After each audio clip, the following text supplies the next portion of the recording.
Hello, everyone, and welcome to the Big Brother 25 Roundtable podcast. This is the podcast where we talk about everything from the feeds and we rate the players based on how well we think they are doing in the game.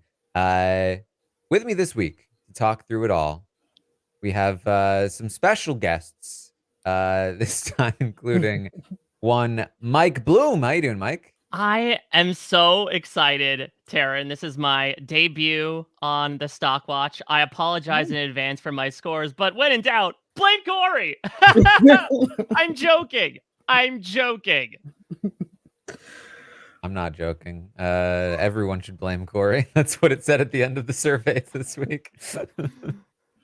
Well, also with us this week to talk through the week of the feeds is Mari. How you doing, Mari? I'm so glad to be here. I can't believe this is Mike's first time. I feel like so special to be here for your maiden voyage here. Yeah. And I come to the Stockwatch to like tank your faves, but I don't think that's gonna happen this week, to be quite honest. So I'm excited.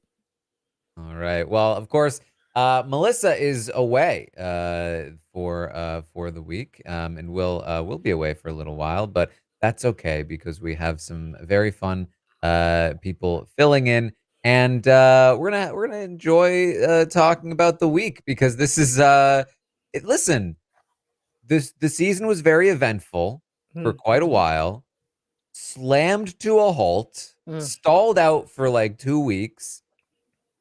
But we're back. I mean, this is good stuff. We're not only good stuff, we're getting good episodes too. I feel like like we're cooking. We are not only cooking, we are like gourmet in-house chef right now. Like, I think we need to all appreciate what we have in front of us. Today is Canadian Thanksgiving, so let us in the States be thankful. I know that Big Brother seasons are oftentimes tough to enjoy in the moment because of people's overweening support of certain house guests, and when house guest isn't doing well, you're not as big of a fan of the season. But like, we have to consider how grateful we should be by what we're getting. To Taran's point, 2 weeks sucked. Some of the worst weeks I've seen in Big Brother history, but everything around it, good God. Usually, Taran, you're able to put up your out of office once the veto meeting happens on Monday and not come back until Thursday. Now we are on the precipice of not another vote flip, though we can certainly talk about that because that happened in the past 7 days.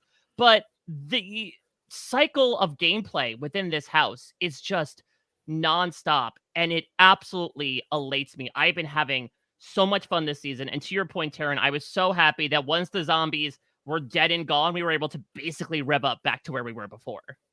Yeah, it's the screeching halt of the middle of the season was so like annoying.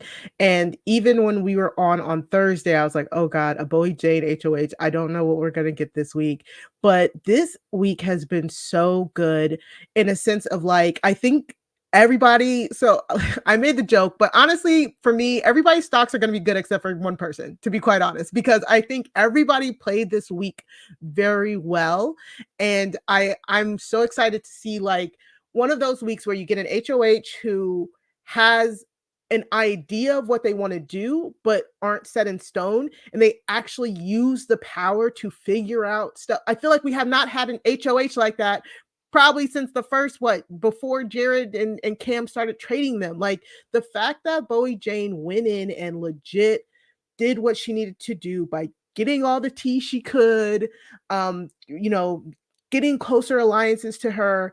And yes, she's probably going to get out somebody who probably would have taken her to the final 2, but I think the trade-off is much better for her in her positioning. So I really got to big her up. The FBJ like really came through. And that's not because she's not coming for my fave this week, but it's really because she handled this HOH really well. I truly think she handled the HOH really well. In comparison, again, the bar might be in hell because again, we've only seen Cameron and Jared HOH just for the past like 5 weeks.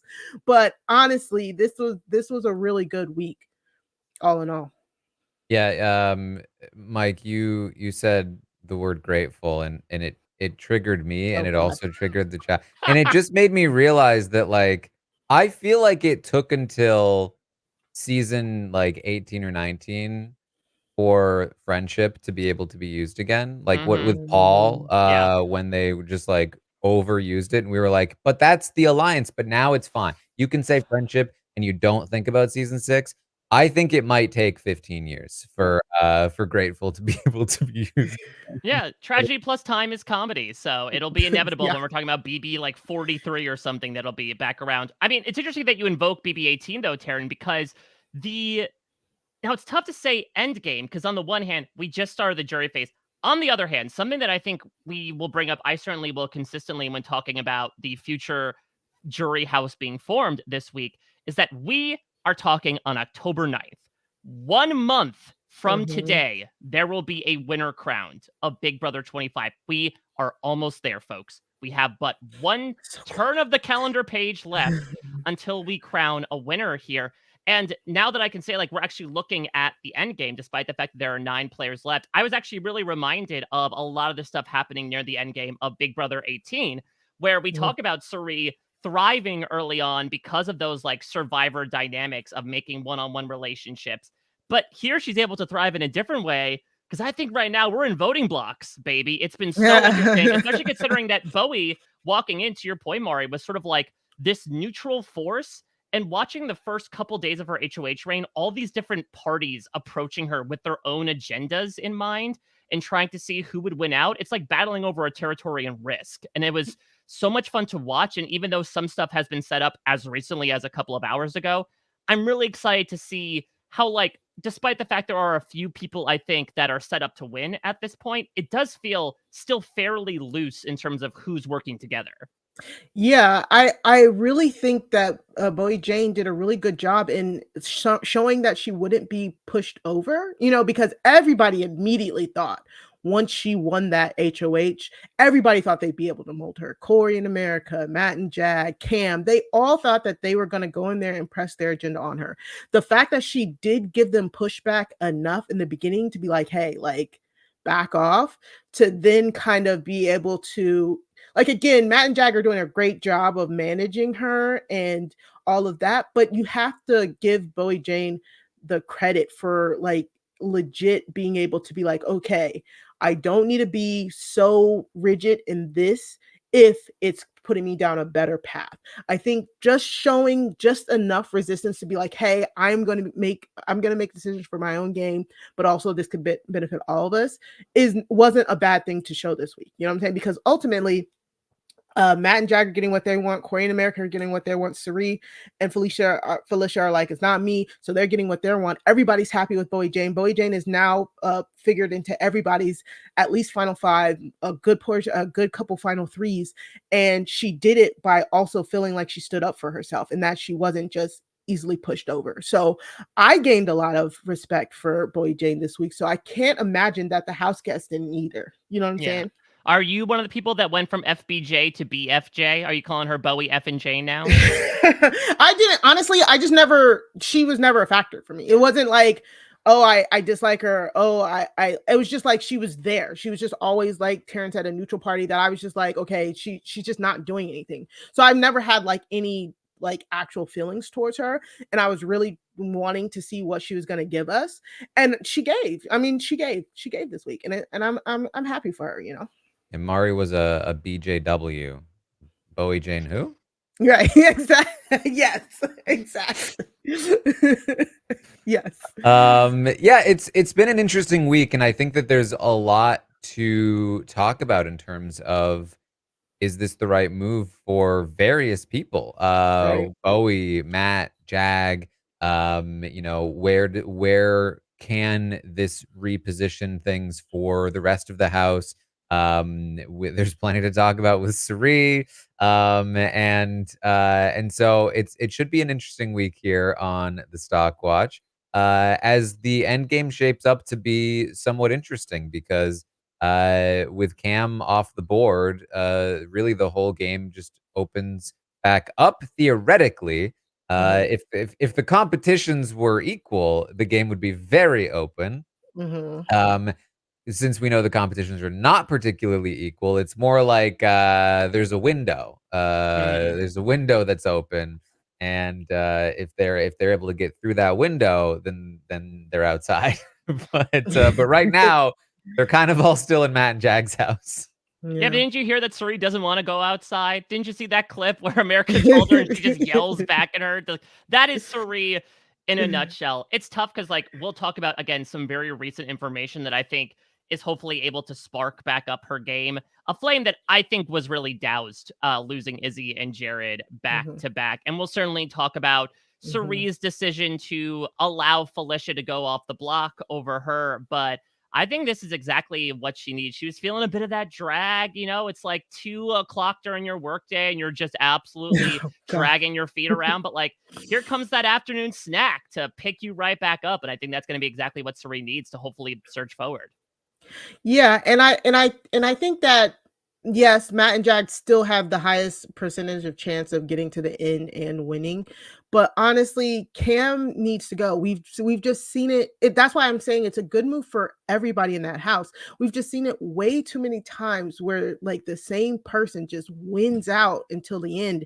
And I don't want to see that again. You know what I'm saying? Like I would much rather hopefully see a Matt and Jag going back and forth type deal than just it being Cameron dominating stuff or all of them sticking together. You know what I'm saying? Because the in comps and the run of just the one guy doing it, it's just so annoying. And then I get it, we still might get it. I get that we still might get that, but at least it's Jag and Matt, I guess, because I just I'm not a fan of Cam.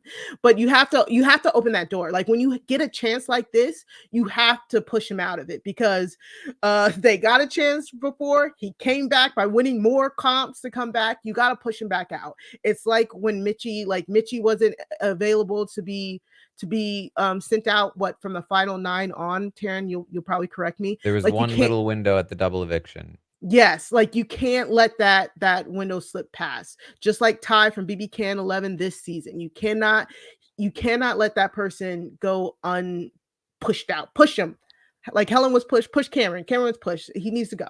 I'm Yeah. I'm happy. Well, I think that the interesting thing as well is that we'll certainly talk about, Cameron's 4-day spiral that has basically occurred over the weekend Oh into yeah. Monday, but his continual pitch about him saying like, "I'll be your weapon. Use me to take out these people." And I think what's Yes. so interesting about Cameron is like he does have that one thing going for him, but he is not a weapon.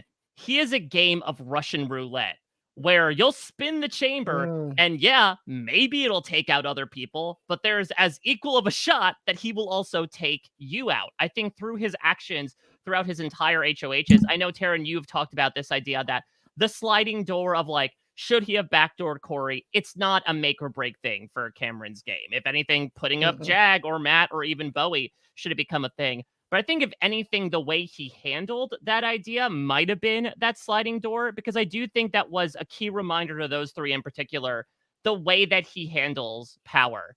And I think this idea of going anywhere the wind blows, yes, it could certainly work in your favor for a limited amount of time, but they saw through the various opportunities that he had power that it was equally as likely to splash back onto you because they have mhm, no idea what the hell he's doing. Yes, I completely agree. I think that Cam is one of those rare players that it makes sense for almost everyone in the game to take him out because he's just too big. Like it only really behooves the people at the very, very bottom of the game who need the most amount of shakeup for Cam to be in the game because he's just so much chaos. And even for them, it's like, well, maybe if he hadn't been like somebody like Mimi, for instance, well, maybe if Cam hadn't been there, Mimi would be free floating down to the final four right now. But mm, instead, Chaos Cam ends up taking out Mimi of all people and right. Izzy and Jag once upon a time. Like, and he almost took out Corey. Like, he's capable of taking anybody out of the game. He's capable of making any move, and he's also the most likely to have the power to make that move because he's the most Mhm, likely person to win competitions. Um, we are seeing now that basically the week has gone in a way where Bowie wins the HOH. She nominates Serene Felicia. Matt and Jag eventually convince her to backdoor Cameron. It has now happened, and he's now spilling everything about Matt and Jag and Bowie. And so I think that there's a reasonable thought process that goes, oops, was this a mistake? Because now people are starting to catch on to Matt and Jag. But the problem is, and this is why I still feel like it's the move I would have made and still would probably stand behind. First of all, you could just handle the fallout better. They Mhm, just haven't done that quite as well as they should yet. mhm. But more importantly, Cam is always capable of this, whether you betray him or not. If Yeah. next week Cam is still in the game and you're hoping that Cam takes a bullet for you because he's still in the game, and Cam is looking down the barrel of being put up on the block, he's going to say all the same things that he's saying right now. He's going to Mhm. paint the target on you so that it's not him. And the only difference is now he's in the game, capable of winning a veto and making sure that you're on the block, or winning the next week after betraying you and then finishing the job. Like, it's just better for their games that he's not there. The bigger mistake, I think, is in having told him so many things to rat out in the first place, Mhm. and not managing the fallout as well as they should. But even then, it's just like, you just have to get rid of him. Yeah. It reminds me a lot of, again, Frank, when Yeah. it was like, yeah, Dan could have rode to the end with Frank after he convinced him to work with him after the funeral. But you just can't ride with a guy like that. Yeah. You just can't do it. You have to just get rid of him as soon as you have the ability to. Now, I still feel like doing it themselves might have been a mistake if one of them was in power right now, and then only one of them could compete the week after that. And they're already building up their resume. I do not think Jag should have won this veto. He absolutely should have thrown it to Bowie. But those are minor quibbles like when it comes to this move. I think the move had to be made. Yeah, they got the absolute perfect scenario for them. Cam wasn't even playing in the veto. This is a true backdoor, and they won it. They won the veto, and they now have the power to do it. And I agree. Cam, what is there to say about Cam? But like Cam going is oh, sorry, Kim spilling. Yes, he's spilling, but Matt and Jag have done such a good job of insulating themselves that it's like, yes, we see that Matt and Jag are running the house or whatever, but they still have so many people that want to work with them because they have done a good job of keeping Corey and America in there so that people don't want to work with them. And I'm glad that they're making this move to get rid of Cam now, because all of this talk of like, oh, keep me, I'll be your shield. They're our shield. This is our shield. Like, it's the final 9, y'all. It's the final 7. These in-game things are gonna go by like this. Yeah. Apparently there might be a double now, Taran, maybe. Yes. I Maybe. don't know. We don't know. They're speculating one. I do think if you They go think on there's one, yeah. I think if you go Yeah. on a week by week thing, if we do throw in a double, we'll make it to, if they want to do a week for the final 4, then they Uh-huh. would be able to do that. I think they could additionally not do a double and then do like what they used to do of like the final 5 on Tuesday and the final 4 on Thursday and just cram all the Gotcha. veto stuff I into one think they episode. will do a Yeah. double. That would be my So prediction. I just don't know when. yeah, my biggest thing is the in-game, like it's here. Like the way that this season has been structured has been so wonky that yes, we still have a lot of people here, but the in-game is like, nah, there's no more people to shield from. Like, who are you shielding from? Sari and Felicia? You're like, they're those are the people you're using other people as shields. It's like y'all are the bigger players, and at one point they're going to have to start taking shots at each other. You know what I'm saying? And I think that's what's also so exciting about this week is because now that Cameron is gone, now that the consensus house target is gone, now next week we're really going to be staring at like, okay, will the shot be fired? Will the first shot be fired? Will it, won't it, could it? They're already kind of rumbling. So I think that's another reason why this week has been this is why I'm walking away from this week and being very excited, because I'm like, okay, finally, I think maybe the game might start up again. So yeah. Well, I've seen some stuff about like, oh, well, it's a 90-minute Tuesday episode. Remember Oh when we God. got a 2-hour Wednesday episode and we thought something's amiss and nothing was amiss except for the fact that we watched the Dizzy competition extend out to an hour and a half? Timing means absolutely nothing. Now that we can officially look back at the pre-jury in the rearview mirror, though, let's also just say, like, smaller jury, great. I'm super glad we went back to this. We do not need 10 weeks of pre-jury. Like, Dog. a 10 and, what was it, 5 pretty much split is bad. We also don't want, like, 5 and 10, on the other hand. I think if they had split it 7 and 7, obviously, of course, the ideal would have been do the double and then start jury right then, give some time to, again, make them cook, I think would have been the perfect thing to do. But yeah, to your point, like, yes, they're still at 9, but there's so few competitions. You have to think about the seminal stuff as well. Good God, they've been talking about slip and slide a lot. BB Comics, which has been more physical as well. We know the Final Four veto is physical too. So again, there's a very limited window to get this guy out. And not to look too far ahead to the ratings, but I've seen people say this Cameron boot was good for everybody except for Bowie, because Cameron was the one that was going to ride with Bowie. But I think because it was good for everybody in the house, it was good for Bowie. You know, it very much reminds me of Andy's first HOH reign, where we got, of course, that delightful montage of everyone wanting to work with him. And he had the very difficult situation of trying to figure out, okay, who is like the most consensus target we can figure out so I can keep all the balls juggling? What's the ball I can lose the most at this point? And I think that Bowie, as we saw in last night's episode, while maybe not being the ringleader of any of the groupings that she's a part of, was certainly a significant part of them. Here, she doesn't need to show her cards necessarily. She had a personal reason to nominate Cirie and Felicia, and it seems like even if we're to believe the conversation they were having a couple of hours ago, they're starting to mend ground on that because they're basically safe for the week. And here she is able to take out somebody that, yes, had faith and loyalty in her, but she can also say, and maybe this works both for and against her in terms of a threat, like, she can say she was the one to finally put the stake in the Rasputin that was Cameron Harden. She was the one to formally stamp it on this guy. And there's also been a bunch of sound clips about her, like, also standing up for herself when he comes in with his usual stuff about, like, oh, I was keeping you safe. And she's like, you weren't. I was keeping myself safe. Like, I think the fact that she has been so vocal about her own independence this week as well, I think has spoken a lot about the way people have been looking at her. Yeah, I mean, just listen to the way that Cameron talks about Bowie.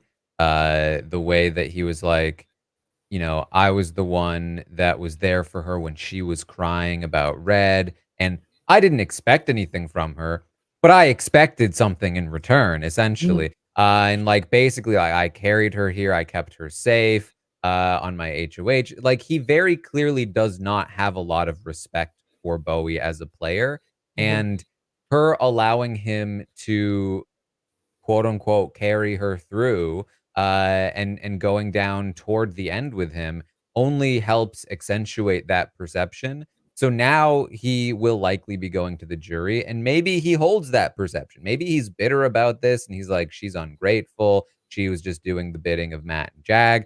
But we know Cameron, he has no sway anywhere. So I think that if he is in the jury going on about how he was the one that is the only reason Bowie was there in the game, I think people are going to be like, yeah, but she took you out, bro. Like, that is the best evidence she could have had to disprove everything that you're saying. I think that winning a crucial HOH like this, taking out a big player, I think it's huge. I think it does a lot for her. She's being linked to Matt and Jag in a way that so far has not been there. She's doing their dirty work. It's been like, Bowie's with Matt and Jag. Oh no, we thought we had Bowie. Yeah. And so I think that that's all net positive for Bowie, and her position hasn't degraded by any means. There's not like people are now actively targeting her. Still, quite a lot of people are still looking at her as somebody to bring toward the end, or at the very least to not target her. You know, I think that I think that this is not the disaster that I think Cam fans would love to make it seem. If that she's going after Cam. I did ask the audience to rate Bowie's HOH reign, and they gave Bowie's HOH reign 6.7. I mean, I got to imagine that's by far the highest HOH rate of the season. Close. So Corey's double eviction HOH reign, they gave a 7.0. And Felicia's HOH reign way back when she took out Heisem was a 6.9. Might want to bump that down in retrospect. Hindsight. 2020. Imagine Cameron having to do like social media advertisements in this reverse universe for The Exorcist with that little like fan cam on while Heisem's still in the house slaying the boots down. I mean, in many ways, though. I mean, for Felicia, think about it. Like, Heisem wasn't good for Felicia's game. If Heisem stays and helps Suri run the game down to this point with Suri's power structure intact, Felicia's screwed. She's completely locked out of a win. She has no shot if Izzy and Jared are still in the game with Jared with Suri. So not to say that she did this intentionally by any means, Right. but like I think Felicia's in a better position to win the whole game right now than she would be if Suri's power structure had maintained. Yeah. So many what ifs, those fork in the path this season. So yeah, and we also get the deliciousness now of Cam pulling all that stuff with Felicia last week of like, what do you think's best for my game? What game? And now Cameron is the one that's going to go to Felicia, and she is not one to hold her tongue in many ways. And so I would imagine she's really going to lap it up. I mean, Taran, you brought up a really salient point that I think should be said now that we've entered the jury phase, because I think we always look upon the first juror as like the arbiter of the fate of the jury. I don't think that will be the case this season for multiple reasons. And I think that's definitely going to factor into my ratings. Again, we are spending a super short amount of time in the jury house by comparison. Davon spent, I think, 45 days as the first juror in BB18. Again, the person who gets evicted, most likely Cameron, will be spending less than 30 in there. So there's not a lot of time to like sit and take everything in a bit more. You're more biased in your thoughts upon immediately leaving. The other one is that it is Cameron as the first juror. And again, people were not necessarily entertaining a lot of stuff that he was bringing up in the game. I think even when that hat gets changed over to foreman of the jury, I do not think they're necessarily going to consider him in a different light. Yeah, I just doing some very quick math. I believe the second person to enter the jury will only spend 20 days there. Wow. And that's not including the fact that like after the roundtable they go into sequester before so it's even less than that. It's probably like more like 16 17 days or something. So like just over 2 weeks they're going to spend in the jury house with Cam. Cam will obviously be there a bit longer, but like it's not going to be a lot of time. Yeah, so I do think we have to look upon the way that these people are thinking about others right here in the moment. I know that obviously some big blanks can be drawn, especially in these larger juries, as to like, you left feeling this way, but you voted this way. What happened? I don't know. Between this cast, which doesn't seem to give an F overall to our enjoyment, and the fact that there is such little turnaround time, I do wonder how much we have to look at what they're thinking in the moment and project that ahead to how they're going to vote. Yeah. Good point, Mike. So let's talk through some of the other questions here. I did ask the audience to rank the players from their favorite to the least favorite. Of course, if you are interested in filling out this survey, you can find it on my Twitter right now. There's still roughly 20 minutes to fill it out if you haven't yet. But we have the player rankings. How do we feel this is going? Is there a guess on the top three? So it's almost always been Suri, Corey, America. I don't see that changing. The question is, how much have Suri's events this week possibly affected her rating? My guess would be, Corey, America, Suri. Matt and Jag had to have displaced somebody up in there. You think so?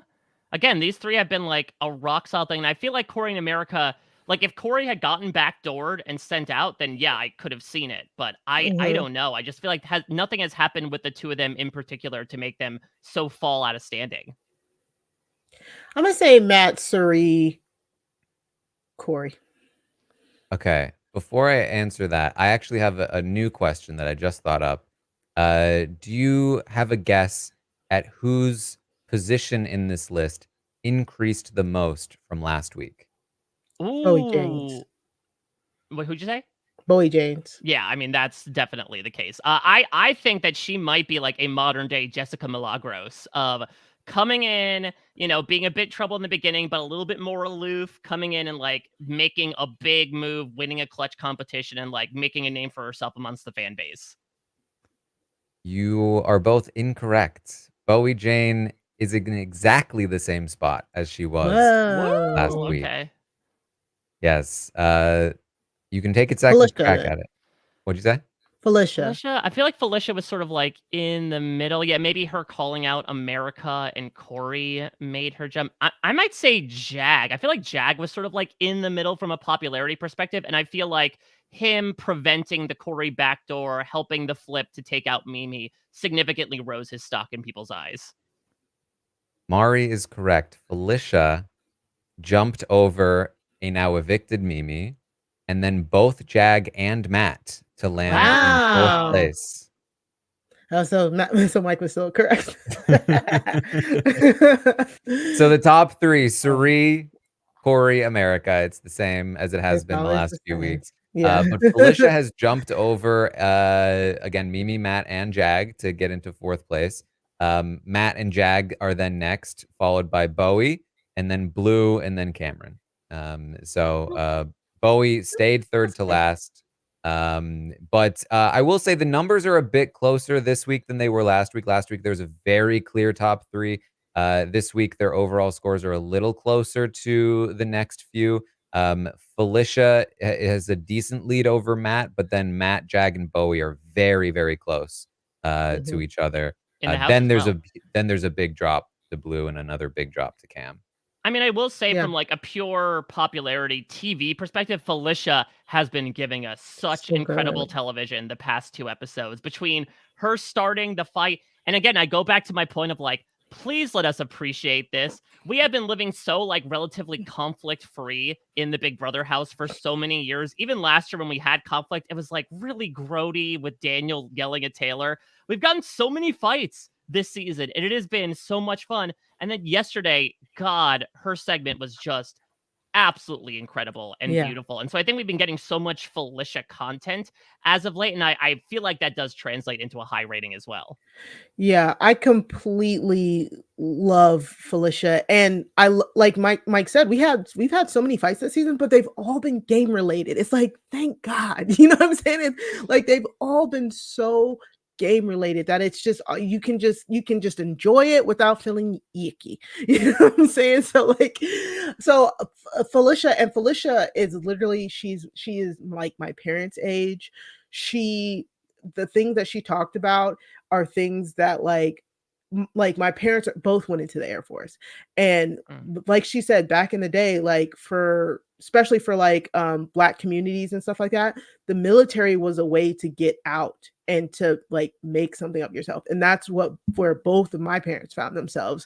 They ended up going into the military because there was just way more opportunity there for them. And to get this the story on the show, it's just like, again, thank you, more diversity. We also keep getting the Jag segments, the Jag's turban segment. Again, I was like, thank you. Like, this is like, if you're gonna give me filler, this is the type of filler that I like. You know what I'm saying? Because it's giving everybody different perspectives and opening people up to things that they might not know. So I love it. Mari, are you sure you don't want more stinkometer filler? Please no. And I don't want any more of the boot hitting the butt. I don't want any of that. And even like the showman segments I find interesting this season. Like, give me more of America getting horny to Schoolhouse Rock. Like, that's weird enough to me to like stoke my attention. Or even when we had Jared and Blue, like him revealing he's playing in the house with his mother, which is again just like absolutely whack. I want more of that. Like, this cast, I think, is giving me a lot of really good stuff. I really do think, there have been people that have been doing some like not so great things, but again, compared to what we have had in seasons past, I do think this is like a really refreshing cast that is all there to play the game in some capacity, and it has led to such a frenetic, fun season so far. Yeah. Yes, exactly. Yeah. I asked the audience to rate the episodes this week. and they gave the episodes a 6.5. Which is not the highest of the season. There was a 7.4 back in week 7 a couple weeks ago, and 6.8 the week before that. So, you know, I feel like this is low for me. I feel Yeah. like not only did I love Sunday's episode, last night's episode, I thought it was really, really good. Really good. But the Thursday episode was great too. I Yeah. mean, So good. between the ceremony, the fight, the live eviction, the live HOH, like, it was really exciting. The previous Tuesday episode was fine, like, it wasn't bad, but I thought 2 really good episodes in a row. I definitely would've gone higher. This is probably the best week of episodes of the season for me. Yeah, even the Tuesday Mhm. episode, like, I'm just happy they showed the veto speech because I had thought they have gone the way of the dodo. They cut the tape and then they just throw it in the garbage immediately. But like, what insignificant, like what Felicia did, they actually showed it. And so, even though we did get a bit of that like phony cliffhanger, where we're not exactly ending on the outcome, I thought it was a fine cliffhanger going into Thursday, to try to make it simulate as like, oh, Cameron made up his mind right there, even though he was told, a day or so ago to not use the veto. Yeah, and anytime we get a live HOH, I mean, come on. Like, that automatically boosted up for me. I was so happy. On Thursday, we were like, "Ah," but at least we got that live HOH. That's And all we I got really wanted. and we got the most like one of the most iconic tiebreakers in the show's Oh history. my Oh, god. like it's so beautiful. So beautiful. And that's the thing as well.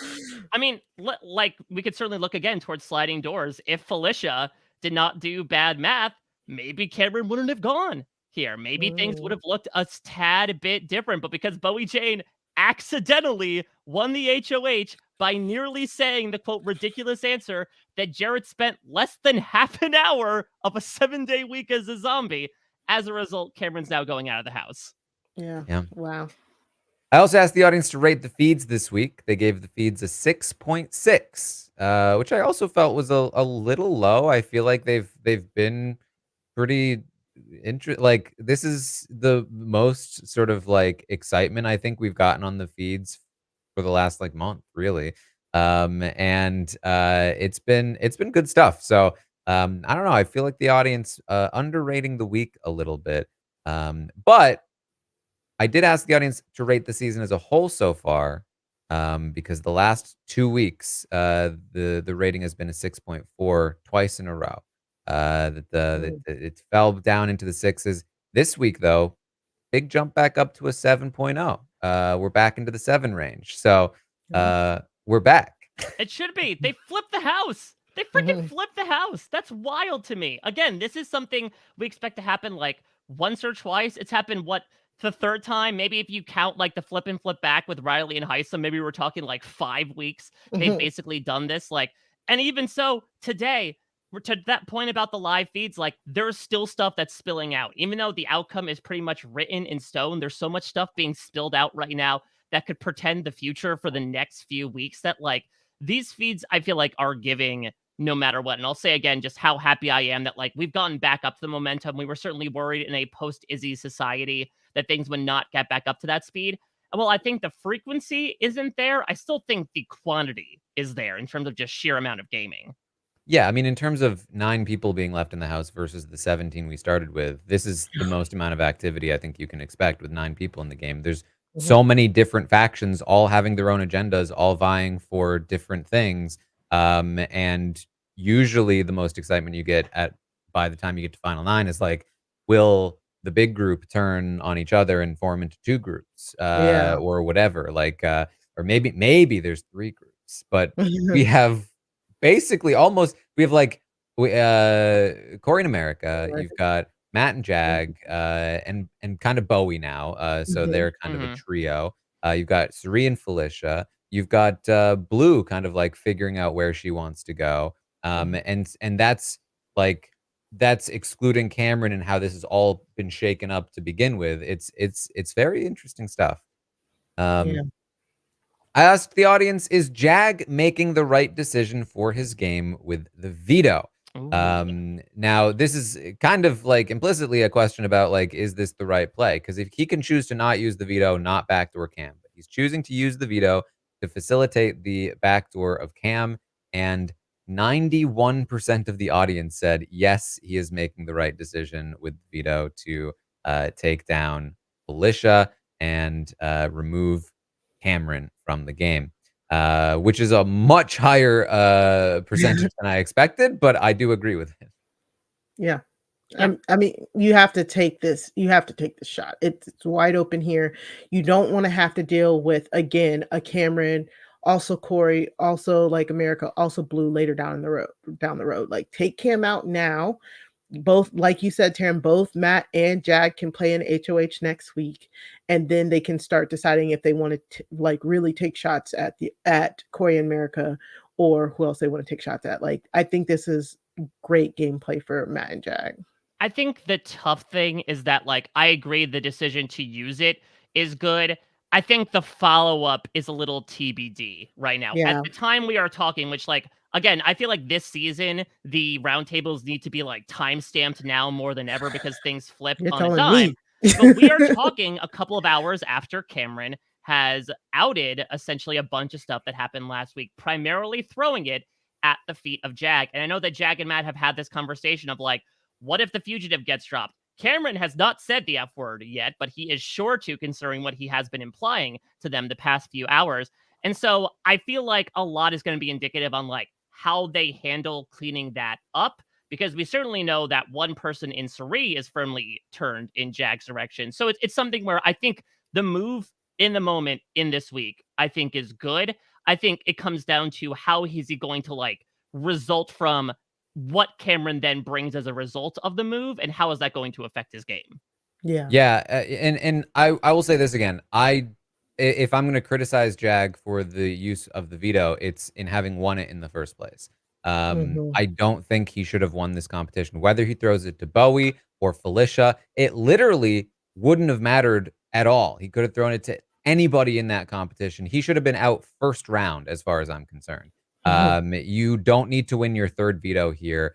You don't need to add more onto the already big target that's on your back, especially if you are planning to get rid of Cam, who was the person who had won the most amount of comps above you until he leaves, and now you're the person who's won the most amount of comps. And I say that, I feel like I say this every week, and it feels like a minor point. Like Cam didn't need to win that veto, but he did. And now look at this week. Like his target was too big.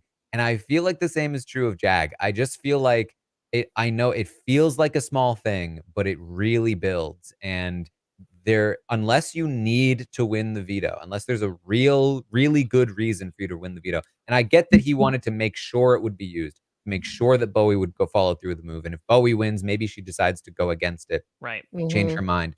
But very clearly, like they had already gotten enough momentum in that direction. They did already have everything that they needed. He did not end up having to win it just to make sure. And so that would be my criticism of Jag with the veto. I asked the audience, who do you want to be evicted this week? This is gonna be bad. I gave 3 options because at the time of the survey being created, Felicia was not off the block yet. So Felicia came in at 3% of the vote. Cam, 88% of the vote for Cam. 9% on Suri. Yeah, I mean, listen, I definitely see people saying about, like, just the entertainment factor that Cameron brings in. Like, let me preface that before I get to my rating that, like, I think whatever the hell he was doing, I enjoyed it, certainly. It shook things up in an interesting way, even if, again, it was, like, very subpar gameplay. I would love to hear from you, Maury, like, your reaction to Suri, because I think that certainly that 9% is coming from a lot of these moments we've seen clipped on social media of Suri saying, I just want to go home. Yeah. Go up and, go off the block instead of me. So maybe it's people feeling like, you want to quit? Yeah. And, like, I'm not surprised. Haters gonna hate. When you're the queen, you're gonna have haters. But honestly, like 9%, that's, to me, that's fine. It's 3 options. Felicia's 3%, Cerie's 9%. The big thing is Cam is 88%. And we want him gone. The house want him gone. We're getting what we all wanted. Let's just focus on that. Let's not focus on the negativity. And we will get into Cerie's thought process. I know I'll wait till we get to the stocks, but I don't blame how Cerie is feeling, but like, you have your moments in that house. I would assume if I'm stuck in a house for 70 days with people I do not like, yes, I will be mumbling under my breath. But you know what I'll also be doing? Throwing that smile on and making sure I make it to another week. And that's what Cerie's done. So like, what more can you ask for her? Like, she might not like it, but she's like, I'm gonna try and win, but I don't like it. You know what I'm saying? Like, oh my god. She's been cracking me up with all the stuff she's been saying under her breath to people. It's been amazing because I know it's me. It's me. That's what I'd be doing too as well. Yes. Well, I also brought back the question: who do you want to see win HOH next week? I took it away because it hasn't really been that interesting. Mostly because America literally wins every single week, which she did again. Okay, interesting. I mean, I would have thought, again, maybe it was a bit too late for people to change their answers. Like, again, given very recent information, I think a Cerie HOH would be very interesting to the hierarchy of the house. But yeah, I think people are waiting for America to finally get that dub. Yes, Yeah. Corey and Cerie tied for second place with 17% of the vote each. So, there you go. All right. Well, should we start rating these players? Yes. All right. Well, this is the portion of the podcast, of course, where we rate the players from 1 to 10 based on how well we think they are doing in the game. These ratings then influence their price on the Stockwatch market, where you can buy and sell shares of your favorite players or even just players that you think are going to do well, but you don't actually like very much. So let's get into it. Here we are. Here are the ratings. I wonder what will change. We're going to start with America, who, she was given a 4 last week by the grace of Amon and the audience.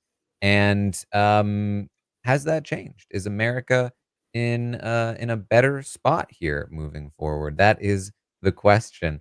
I gave her a 3 last week, and I do think her position has improved. I think Cam leaving is very good for her, especially because it wasn't her fault. So I like that. I think her position has overall improved. She still has the major issue in my mind of being the most likely person to lose in a final two. And Bowie getting a little bit of game in her, winning an HOH, taking out Cam, only makes that worse. Because we've been talking about could she maybe be Bowie though? I don't think so. Not right now. So now it's like, could she beat Lou? Maybe. Felicia? Cerie? It's looking tough. It's looking tough. And of course, also worth pointing out, all of those people I just named are the women in the house, because it's seen as a given that she would lose to any man at this point. So the question is, how does she get out of that? Win comps is the big one. And the issue there is that she's got to win them. And physically, she's been outmatched. In quizzes, she has not performed particularly well. So where does her skill set come in? Because we're not getting another pressure cooker anytime soon. She didn't even do particularly well on the wall. So, maybe she'd do well at like spinny discs going around. Oh yeah, the or the circle, hanging. but Yeah. it's hard to say. She I don't know. needs at least one in there though. But what I will say is that the shape of how this week turned out, I think, was good for both her and Corey to some degree. And if things play out in a particular way, Cam leaves, maybe Jag leaves, all of a sudden the playing field really starts to open up. And if the big guys end up going out, that's when she can really start to win some comps, really start to gain some momentum. And that's where I think she does have a chance. So I do think that overall her position has improved. Do I think her gameplay has improved? Not necessarily at this time, but I am going to bump her to a 4. I think this was a good week for America. Mari, what do you think? Yeah, I agree. Like I said, I think this is a pretty good week for everybody. I mean, she did scare me a little bit when she kind of tipped Cam off about his Kind of. backdooring. America doesn't kind of anything. I mean, like, no, I kind of had a heart attack because I thought I was scared that with the knowledge that Cam was going up, that he might be able to like turn some people away from the thought, maybe scare Bowie Jane. And again, testament to Bowie Jane, she was like, "It's happening," you know what I'm saying? And so I really was like, "Oh my God, America, please, like, why don't spill this right now?" And I got scared there, but it didn't happen. Again, plus, she's also considered for 2 seconds keeping Cam as well, so that's not good. But overall, like Taran said, this does put her and Corey in a better position because Cam is spilling to both of them. Plus, he's spilling to Cirie and Blue. So we'll have to get the official standings on Taran's update tomorrow morning, but like last we're checked and last what we're seeing in the chat is Cirie and Felicia may have turned a little bit from targeting Corey in America, but who knows? You know, again, earlier today, Cirie was talking about how she can't wait to get Corey out, you know, which is not good for America's game. But overall, this was a good week for everybody. So I'm gonna give her a 4. All right, Mike, what do you think? First off, people noted my giddiness. Like, this is not sucking kneecaps. I legitimately am geeking out that I see my name on this table right now. I watch this thing week in and week out to get the skinny on the feeds when I'm not able to watch it. And so to like actually be a part of this is a little unreal. I feel like I'm in the diary room at this moment. That's, you know, the piece of commendation I will give because I'm a little more down on America, only slightly. I'm going to give her a 3. Because my considerations are really taking into account now winner equity. We are at, as Bowie Jane said last night, the pointy end of the game. And again, I keep talking about we're going to have very limited time in the jury house. It's going to be a very quick window to be able to turn it around. We don't necessarily have a Steve Moses or an Ian Terry or even something that happened with Josh and Casey where they had months to have usually resentment towards the runner-up happen. I think that for me, America does have some of the least amount of winner equity at the moment between the lack of competitions. And I think it's interesting comparing it to Blue. Like, Blue hasn't won shit either. But I think just from like either an optics perspective or a placement perspective, people are saying Blue's a heavy competitor, whereas America and to a certain extent Corey are not looked upon as such. I will say things are getting better. It seems like she has been getting more and more in with the aunties, getting in more in with Felicia and Cirie, that I could see, depending on the path, a reasonable chance of them voting for her at the end. But right now, and it is good that Cam is leaving for many reasons, her own personal safety, her sense of comfort in the house, as well as, again, the conversation she had with Cam where they, quote, drew a line, was her reminding him, like, you wanted to come after Corey last week. You wanted to backdoor him. Why should I help you whatsoever? And then again, to your point, Murray, she did for a brief second entertain it. So I think right now things are turning away from Corey and America, but I think she is one Corey clutch veto win away from possibly going home next time. And so on that precipice, I'm going to go with the 3 here.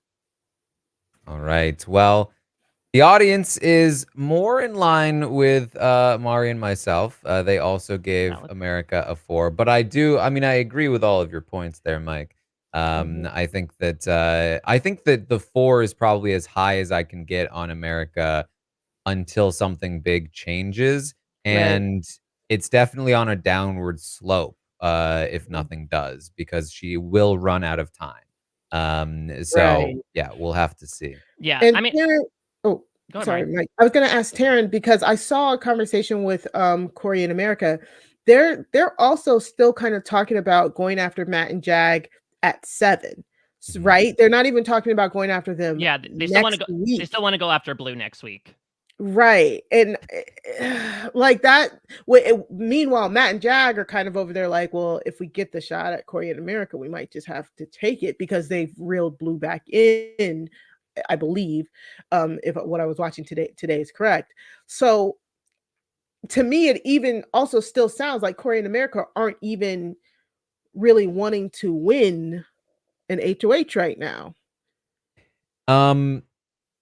I think they'll try to win. I think that the question is, will they take the shot? Corey said, we'll have the discussion. Yeah. And when he talked it through, it sounded like the conclusion to the discussion right now is that it's too dangerous. Like they don't even know that they can guarantee they get one of them out at this point. That one of them wins the veto, one of them comes off, and then at the very least, you then have, theoretically, you target Jag. That's who they would target. You then have Matt and Blue both in the game, still coming for him, and Bowie also still in the game with Matt and Blue coming for both of them. And one of them can't win in the HOH. It seems kind of dire when you put it that way, because it is, because their position is still pretty dire. So I understand the thought process as to why he might be hesitant, but it is the sort of thing that at the end of the day, you have to consider that. And I think this is like a failure of imagination for so many players that, like, yes, I get that perspective. You can see all of those things play out. It makes sense. But you also have to consider that a week of you being HOH can change those dynamics. You exposing Matt and Jag more, you saying, hey, Blue, I'm making a deal with you. We're putting our differences aside. Matt, Jag, and Bowie are the true final 3. We are left out of that. Like, there are so many different ways you can shift things so that it won't be so dire when that happens. And that's what I think that some people will fail to think through, is how power can shape the game. You don't just have to react to it. But yeah. I mean, I think ironically enough, the best thing for America's game at this point would be to lose Corey. Not only would this be somebody in the jury house that would hopefully stump for her in a way that Cameron would not, I think that we've seen Suri and Felicia have conversations about, once Corey is out of the way, we can pick America up. She then, sort of in a way that Blue did in a post-Jared world, became that free radical to hop onto any atom that they wanted to. And so, again, it's always weird on paper to be like, yeah, you want to get rid of your closest ally at this point. But considering, again, how much they're looked at as a big pair that needs to be taken down, if Corey ends up getting taken out, which he would above America, there is some room for her to navigate. All right, Mari, what are your thoughts on Blue? Blue kind of took FBJ's spot this week. She was the conversation killer. She was just there. She was left out of a lot of stuff. And Cameron going for Blue, I mean, it ends up kind of being a net positive. I mean, it's not her. I guess that's the point, because on Thursday we were like, there's a good chance it might either be Cameron or Blue going, depending on Bowie Jane's stance. If Bowie really doesn't want to aim for Cameron, then Blue was a big possibility here. So Blue is lucky because it's not her this week. That doesn't say much going forward. I would probably give Blue a 3. She still has Corey in America coming for her no matter what, because she, to them right now, is the safer option to go after, to try and weaken Matt or Jag without actually sending the shot towards the bow. So Blue's spot was neither gained nor destroyed this week. She's just kind of lucky that she survived this week, to me, because unlike, say, 2 other people who were on the block who also survived this week, they've been making moves to trying to secure themselves for next week. I don't know if Blue has that. She has gotten back pretty well with Matt and Jag, so that's good, but she's still a piece that they can shed. You know what I'm saying? Her and Suri are really close. Her, Suri, and Felicia are really close. So, if one of them do happen to get a HOH, she's in a really good spot there. And again, depending on where our information is at currently, Matt and Jag were saying they were looking to kind of throw an HOH to Blue in order to possibly get a Corey or America out next week. So that's kind of good. But again, she's not in a very good position right now. But at least she's here. Mike, what are your thoughts? I'm really going back and forth with a couple things with Blue. To Mari's point, the fact that she was the last person really informed about any of this happening. Cameron even caught wind of his blind side before Blue did. Does not speak highly towards the way that she is being viewed in this game. Like I said before, she is seen as a bit of a free agent, someone that could get picked up, but she's not someone who can necessarily be trusted. And I think that's because we start to see the disadvantages of yoking yourself to the wagon of get one person out. You gotta use me because I'm gonna get rid of Corey. It can work in specific circumstances. Hell, it won Sandra a second season of Survivor, arguably. But in this case, it shows that Blue is unmoving. It shows that she is too rigid. She can be socially fluid, but if you bring her in and you tell her a plan, all she's going to want to do is try to get rid of Corey. And if you want to get rid of Corey, fantastic, simpatico. If you don't, then why do you really need her? Which I think is another reason why why Jag and Matt are not necessarily looking in her direction as someone that they wanted to work with. There's a sizable chance that she does end up being the next juror to walk out alongside Cameron. But I am going to give her a slight nudge because, again, with this very recent information about Suri possibly orienting her change in target, and the fact that if there is one person who trusts Blue, it probably is Suri at this point. There's a sizable chance that she brings Blue alongside her, says, get in, loser, we're going shopping, we're taking everybody out at the moment. And there's a good chance we see her sit at the end.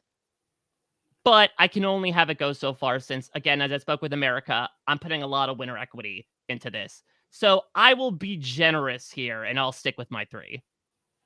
All right, a 3 from Mike. I can tell you the audience agrees with the both of you. They gave Blue a 3 as well.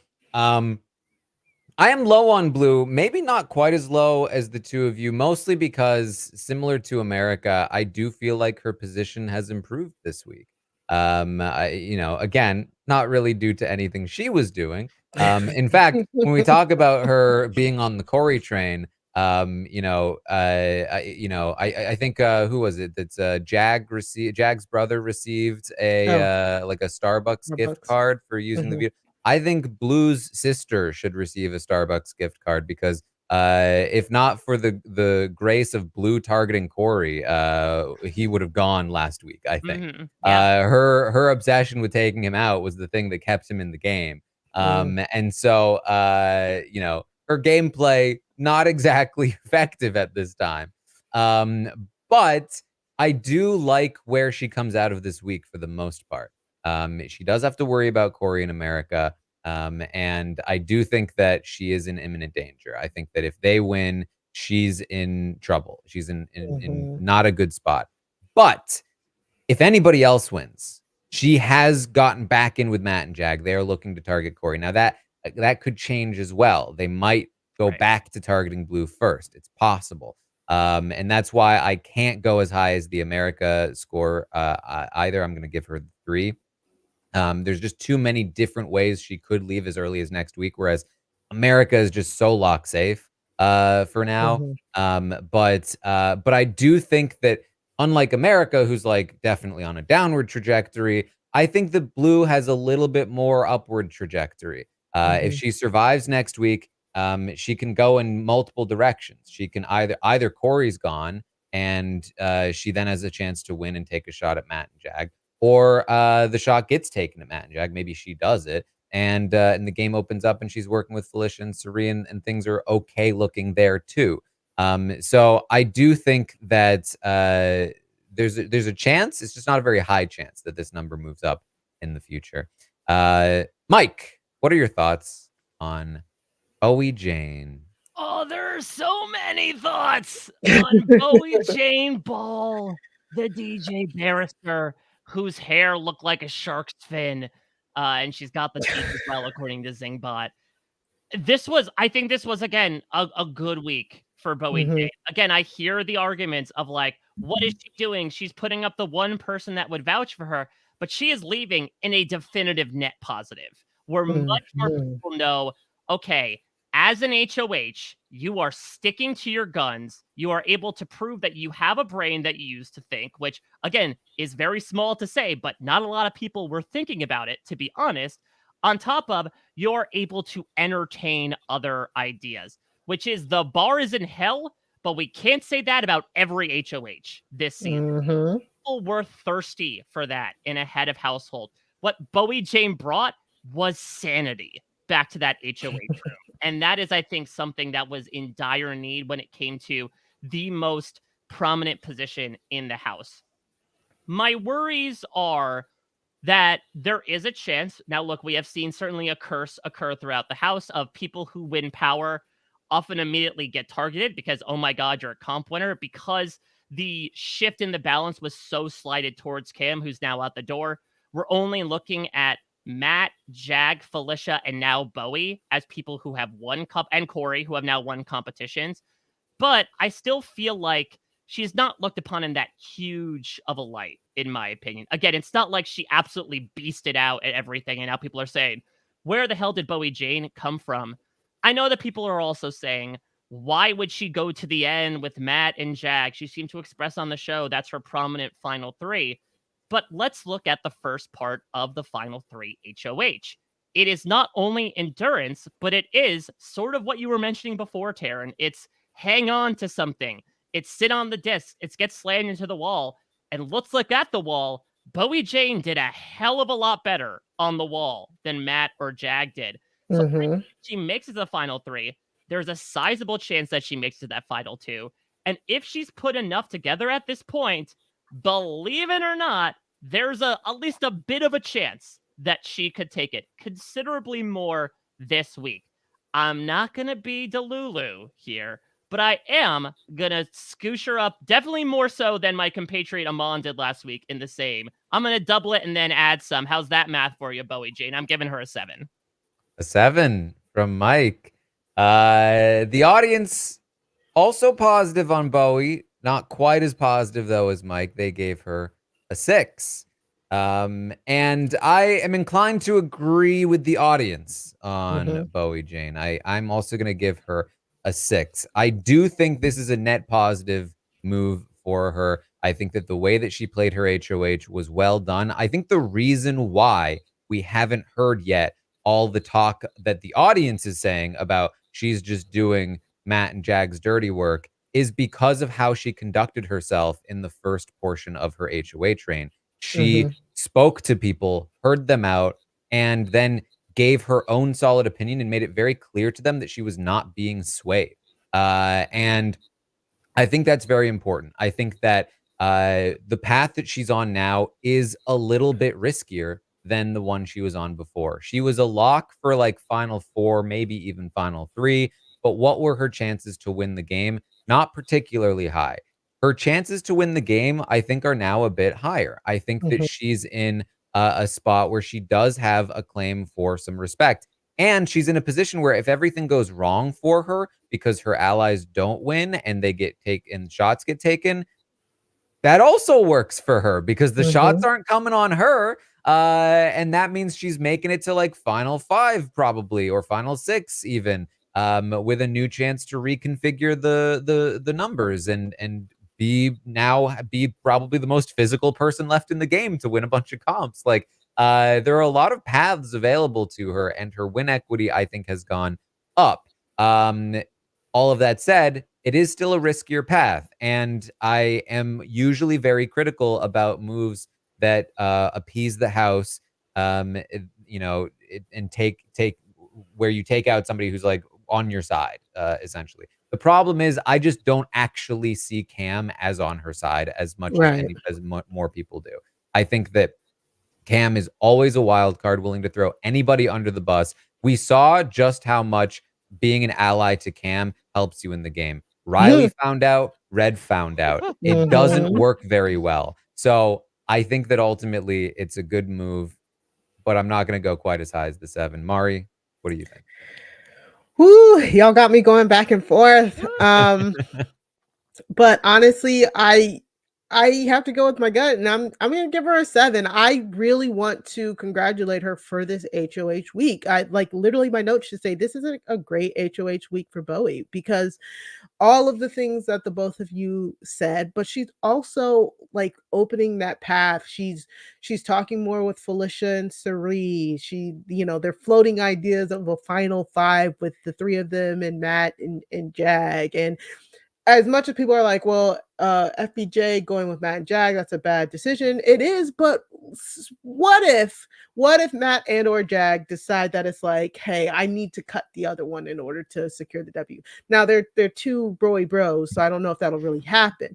But last year we saw Monty cut Turner to take Taylor, and that was a bad mistake. You know what I'm saying? So there's a chance where that might actually happen. And Bowie, like Taran said, I'm trying to think of a scenario where Bowie goes before the final 5. Like, what scenario is Bowie sitting on a block? Who is she sitting next to on the block that makes her go home? Like, honestly, who? Because there's nobody I can think of right now. So I think I think that she did an amazing job. And again, of course, giving up a piece. She's given up a piece to gain way more pieces, to be quite honest. I think she's insulating herself well without also being the person who will get shot at, like Taran said. So I don't know, man. I'm welcome to the game, Bowie. Like, at least she came and she did something. You know what I'm saying? She it feels like she's kind of flipping stuff open. It feels like she's cracking things open. Yes, at first it was like, she's just holding a grudge, but those nominations made sense for her game. So I don't begrudge her. Even Cerie knew that those nominations made sense for her game. You know what I'm saying? So I think she did a great job playing this. You put the 2 people up that makes sense. You're not scaring anybody. The veto falls into the perfect position where you need it to be. Now you get to backdoor a big threat, take them off the board. Your hands are clean essentially because the whole house wanted it. I bet really good HOH, best HOH in the last 6 weeks at least. Like, big jump for Bowie Jane, getting a 7 overall on the Stockwatch. Who could have guessed it way back when Rob Sesternino had it in for Bowie Jane? Let's move on to Cameron, who is going to receive a 2 from the audience. But don't worry. There we go. Love them sad horns. I feel like I already talked about it on the update, but like just everything Cam has done and is doing. He's getting backdoored on the HOH of a person he has tried to make his #1 ally in the game for roughly 5 weeks, ever since Red was evicted. Which is wild. He's been working on Bowie for let me try and check here. Red was evicted in week 5. We had 1, 2, 3, 4. This is the 5th week since Red was evicted. And he has been trying to make Bowie his #1 ally for all of that time. And she is backdooring him. He's so bad at this. And he's he's not exactly making things better for himself. Like, he's spilling everything, which is great. Like, but it's not really helping him. It's just helping other people at this point. And he really only has himself to blame. There's really not much more to say about it. Yeah, give me them sad horns. He's getting a 1 again because he's you know what? The last time I gave somebody a 1 on the Stockwatch, it didn't go my way. But I think this is gonna happen. Like, I think this is gonna happen. Cam has to go. Like, they have him on the block. He's spilling everything.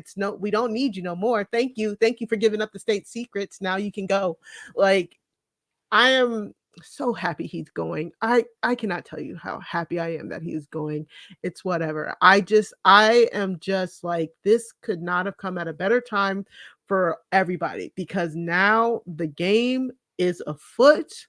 I really, really, really want to see like what's going to happen in these next few weeks, because it feels like we are at the point where you get that one person out and you're like, okay, we can stop worrying about this one person that we've already gotten out before, and they came back and they won an HOH. They survived another week. They can't get out of it this time. Let's get him out, and then now we can get back to the game. It felt like he's paused. He's the reason the game has been on pause for the past 3 weeks.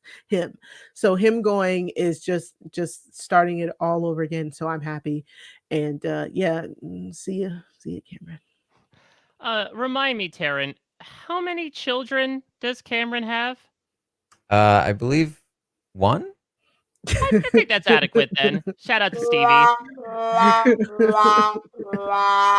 Because here's the thing, at least when it comes to my ratings, I'm also taking into account the full 7 days, not just the sort of like half week that we've had so far. And so we have to look at the end of Cameron's HOH reign as well, in the fact that he did a half measure. He talked voluminously about backdooring Corey, and he didn't go through with it. And yes, it would have been a bad move for him, but now he has left Corey scot-free off the block with all the knowledge, as we saw in last night's episode, coming back to him of like, oh yeah, by the way, you were a faith of a mustard seed away from going up on the block and getting backdoored, which led to, again, a lot of this attitude that Corey and America have towards him of like, dude, I thought we were going to let bygones be bygones. I think the chickens have really come home to roost with Cameron. I think that everything that he attempted to do this week and is attempting to do, you know, he's been trying a bunch of things, which I'll give him credit for. You know, he suggested to Jag, like, let's use it. Let's put up Corey. He suggested, let's put up Blue. And then we don't need to vote out Blue. Or maybe we could vote out Blue if you want to.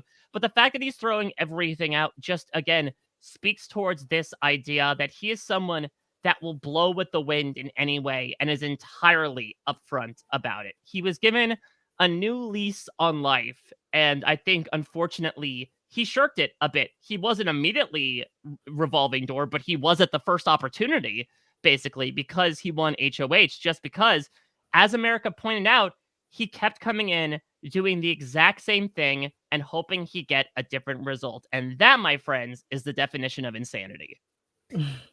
Yeah, I'm frustrated with Cam's play even more so, just like the more I think about it. Like, he actively campaigns for basically his own eviction all week long, because he thinks he's campaigning to convince Bowie to backdoor Corey. What he's really doing is convincing her to backdoor him. And then when he finally is led on to the fact, in a very obvious way by America, that something's wrong, that maybe he's going to be backdoored, it's made very clear to him that he's going to be backdoored. He has one conversation with Bowie, and it's terrible. He's like, I kept you safe. She's like, no, you didn't. It goes very poorly. Then he spends the rest of his night talking with America, of all people, like the one person who has like the least amount of sway in this house, to do anything about this. He should have locked himself in that room with Bowie and talked with her until he had a real conversation about why she wants to target him, and then spilled everything he had on Matt and Jag. Hey, Bowie, did you know we had a Final 3 called The Fugitives? I bet you didn't. Hey, Bowie, did you know that Matt and Jag had another thing over here? Do you know that this is what they were doing? They're trying to talk you into targeting me because I'm double dealing. Look at them.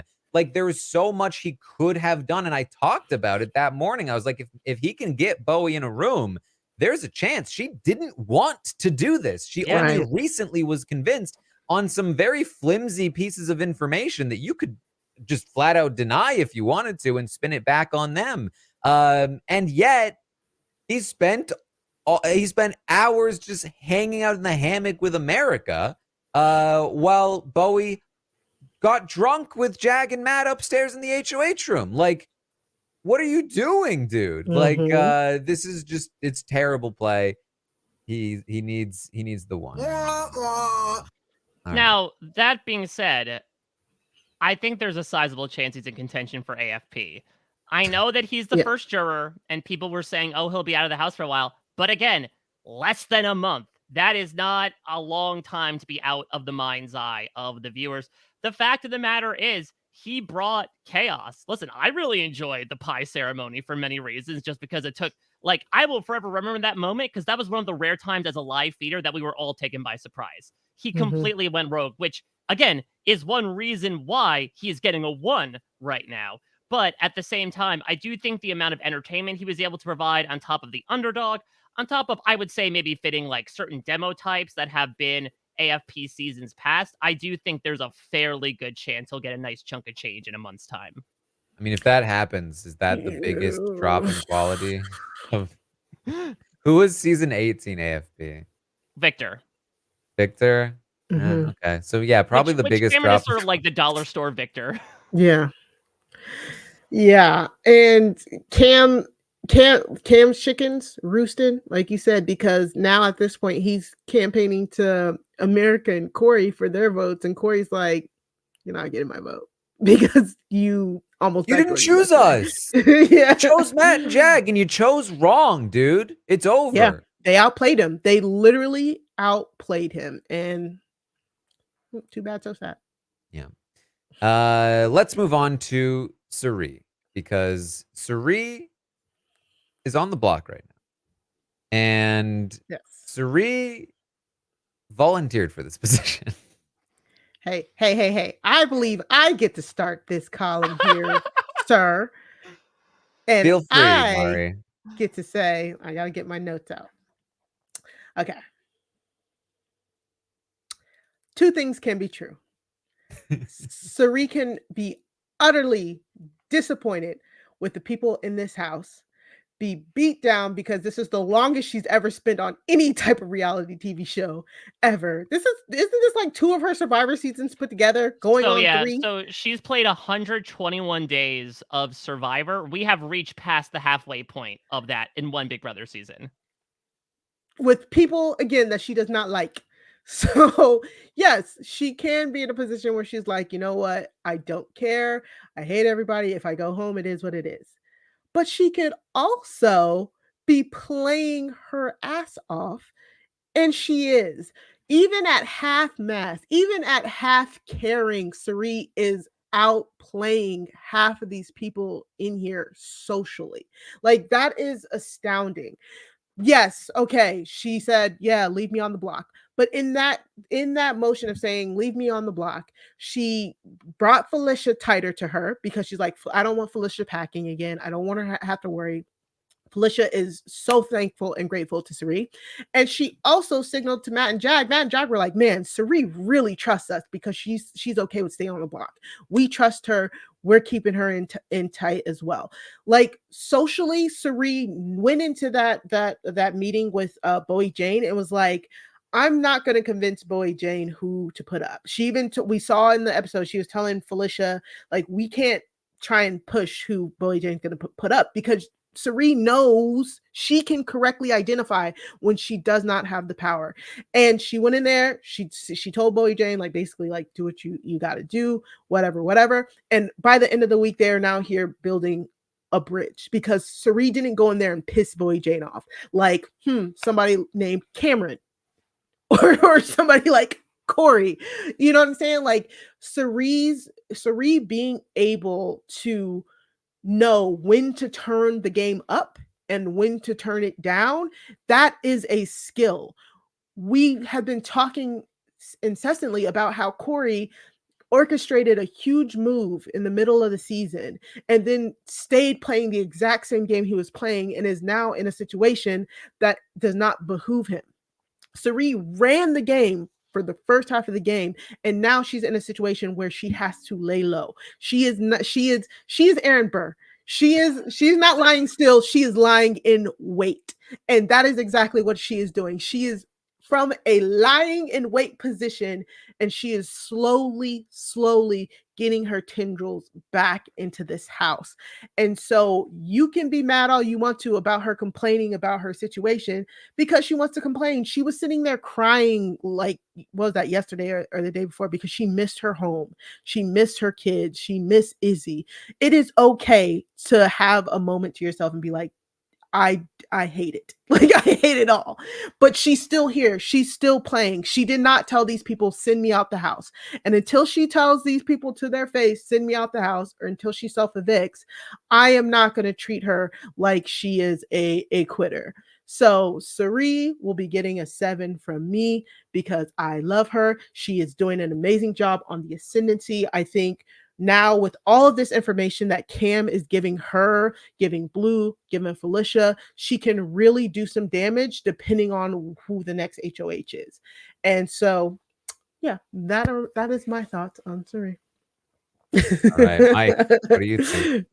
I mean, this was one of the ones where I made an initial set of ratings, and then about 3 hours ago, I had to go and change them because, again, some light information came to light, namely Cam going to Cirie and spilling everything that happened last week, and primarily throwing it at the feet of Jag, saying I was going to backdoor Corey, but Jag stood in, really talking up this idea that Jag and Matt have more power and should not be trifled with as much as you think they should be.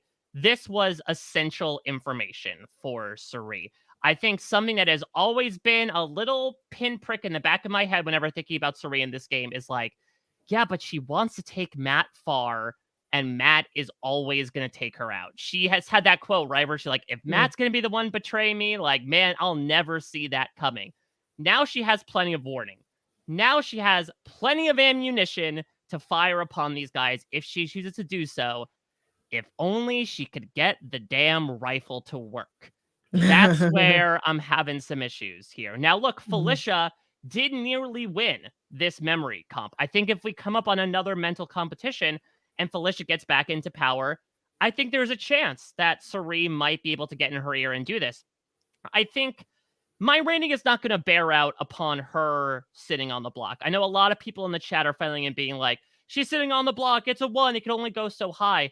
She is on the block against the biggest slam dunk other nominee. This is I literally forgot she was on the block. This to be quite was honest. something that everyone came together around from inside and outside the house to say, yeah, we got to get rid of Cameron this week. Like, the fact that Cameron could spill this information to possibly make the house flip, but who did he spill the information to? The person he is sharing the block with at the moment. You can't be like, hey, Cirie, keep me, because then I'll be able to be used as a weapon against these two bros, because she's the other option at that point. I think her usage of, Felicia take a seat in a very different way. I think it was actually a low-key move to help curry some favor with Felicia. I know that Bowie is the bridge that she really had to build this week, but like, her and Felicia really hadn't gotten back to the tight bookends they had been before, since everything that happened during, the post-Izzy Jared double eviction fight that happened in that scary room. And so I do think it's something that made the two of them thick as thieves. I think she finds herself definitely in a good position to end this week, but it is only capped so much to me because of the fact that she now has this information and she can certainly let it spread and she's amassing people, but it only goes so far if you don't have that power to wield as a cudgel. And unfortunately, at the moment, if I'm handicapping people like America and Blue for not being able to wield that cudgel, I have to hit Cirie with it a bit as well. So I am going to bump her down. I'm going to give her the 6, but I think she is on the rise at the moment. All right. Well, the audience agrees with Mike. They also gave Cirie a 6 this week, despite what chat seems to be yelling about. So, chat, if you don't like the 6 for Cirie, how about this? Vote.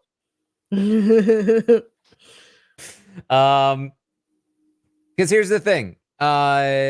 This is a strange situation. I mean, the Suri ratings have been strange all season. But there are a few key factors for me.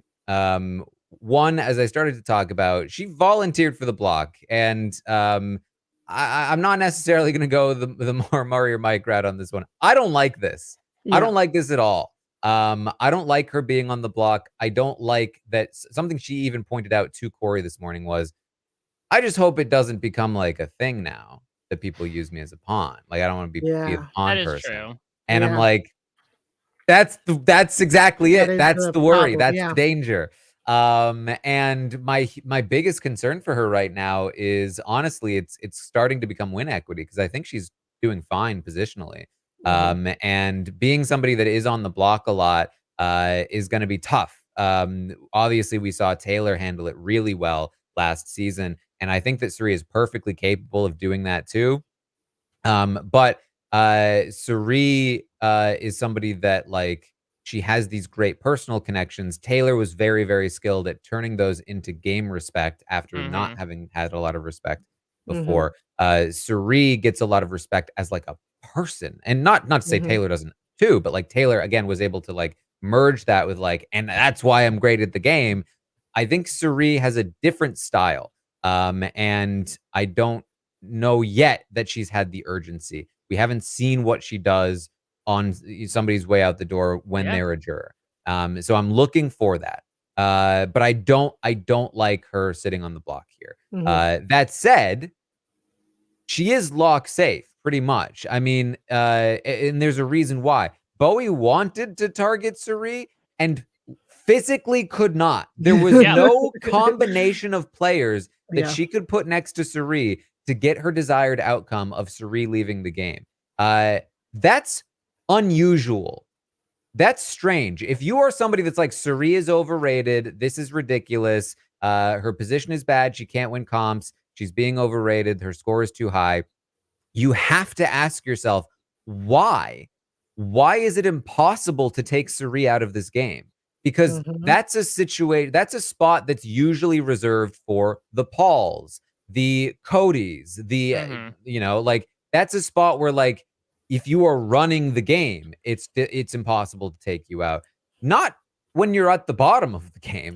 Not when you don't have any power. The reason why is that she still does have these interconnected relationships that are preventing her from being targeted, preventing her from being voted out. And those are the relationships that are going to carry her forward through this game, and the relationships that might end up giving her the win if she does make it to the end. All of that said, I also think Cam leaving is hugely beneficial to Suri's game, like it is for almost everyone in the house.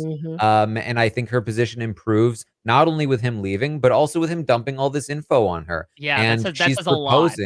She's proposing an alliance or a grouping of, hey, what if we pull Corey in America and Blue, and now all of a sudden it's 5-on-3, where guess who's not going to be targeted out of the 5? Me. Guess what happens if we win? I still benefit because I'm still locked in with Blue and Felicia. So there's a lot of good paths forward.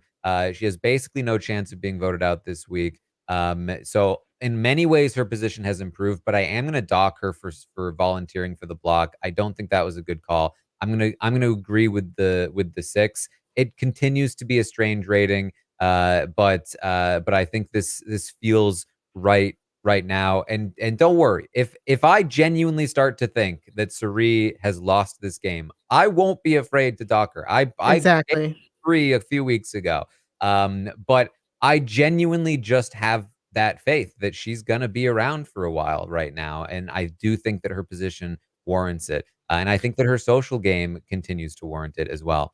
Yeah. Can I just say, like, again, all of the mumblings under her breath, but being able to turn it on is hilarious, but mostly because, like, her and watching her and Corey, like, this week, or her and her in America, like, her really getting closer to them even while she was plotting their demise, to then find out all this information from Cameron. So now, like, she's like, "Oh, so if I truly do wanna, like, flip it over to Corey in America. I had that option. You know what I'm saying? Like, she never closed the door on Corey in America, even when she was initially plotting their demise. And because of that, she now has that door open with this new information from Cameron to be able to swing that other way to now target Matt and Jag, which is something Cameron himself could not do.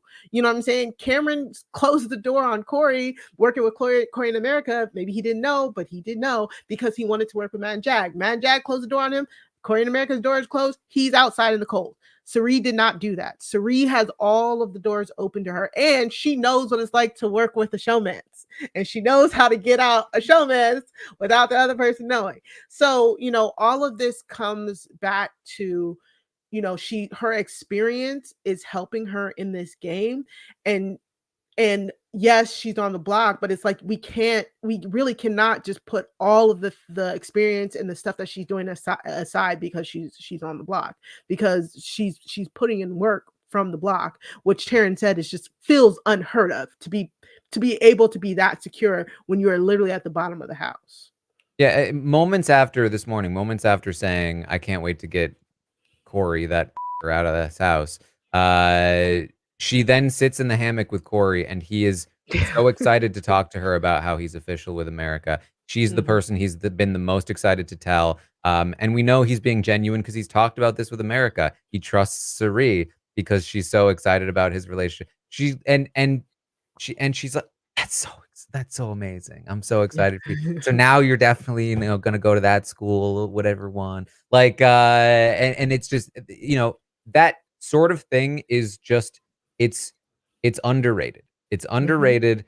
The social game is difficult to quantify, but it is a huge component of how the game works. It's why players like Cam get so much credit for doing these big, flashy things because he wins competitions. And a player like Cirie, who is so unbelievably good socially, gets less credit for not having these like things to stack on a resume. So there it is. Let's move on to Corey. Mike, how do you feel about Corey? Oh, this is another tough one because this is a really interesting 7 days for Corey because, you know, he was talked or happened to coincidentally have the same idea as Jag and Matt to get rid of Mimi, which would not be best for them because Miss Felicia stood up at the veto ceremony and said basically, F y'all, and outed a Final Four alliance with them. On top of that, I think from the edit we got, Felicia by far won the fight. I think both Corey and America got knocked out there, between America attempting to counter her and Corey just outright noping the fight. Now we segue into this week where, again, if Cameron had a better relationship with Bowie or Bowie was more eager to listen to Cameron, there was a very good chance that Corey would have gotten backdoored here. It seems like this guy, yes, I've seen the memes going around of like, you know, everyone is hating on Corey in America, yet the people that they target, the people that they want to go, end up walking out the door. And that much is true. It doesn't change their position, though. I know Blame Corey has become the meme, not Mimi, in the house. But the fact of the matter is, much like I've been talking about with Blue, this guy is lined up to go next. There's a very sizable chance he will almost always go over America. He has blossomed. He told us in the preseason, like, he wants to be considered the little brother for a while until he turns it on. He turned it on when he was yelling at Jared sitting on a hot dog on day 45. And this is where he has gotten.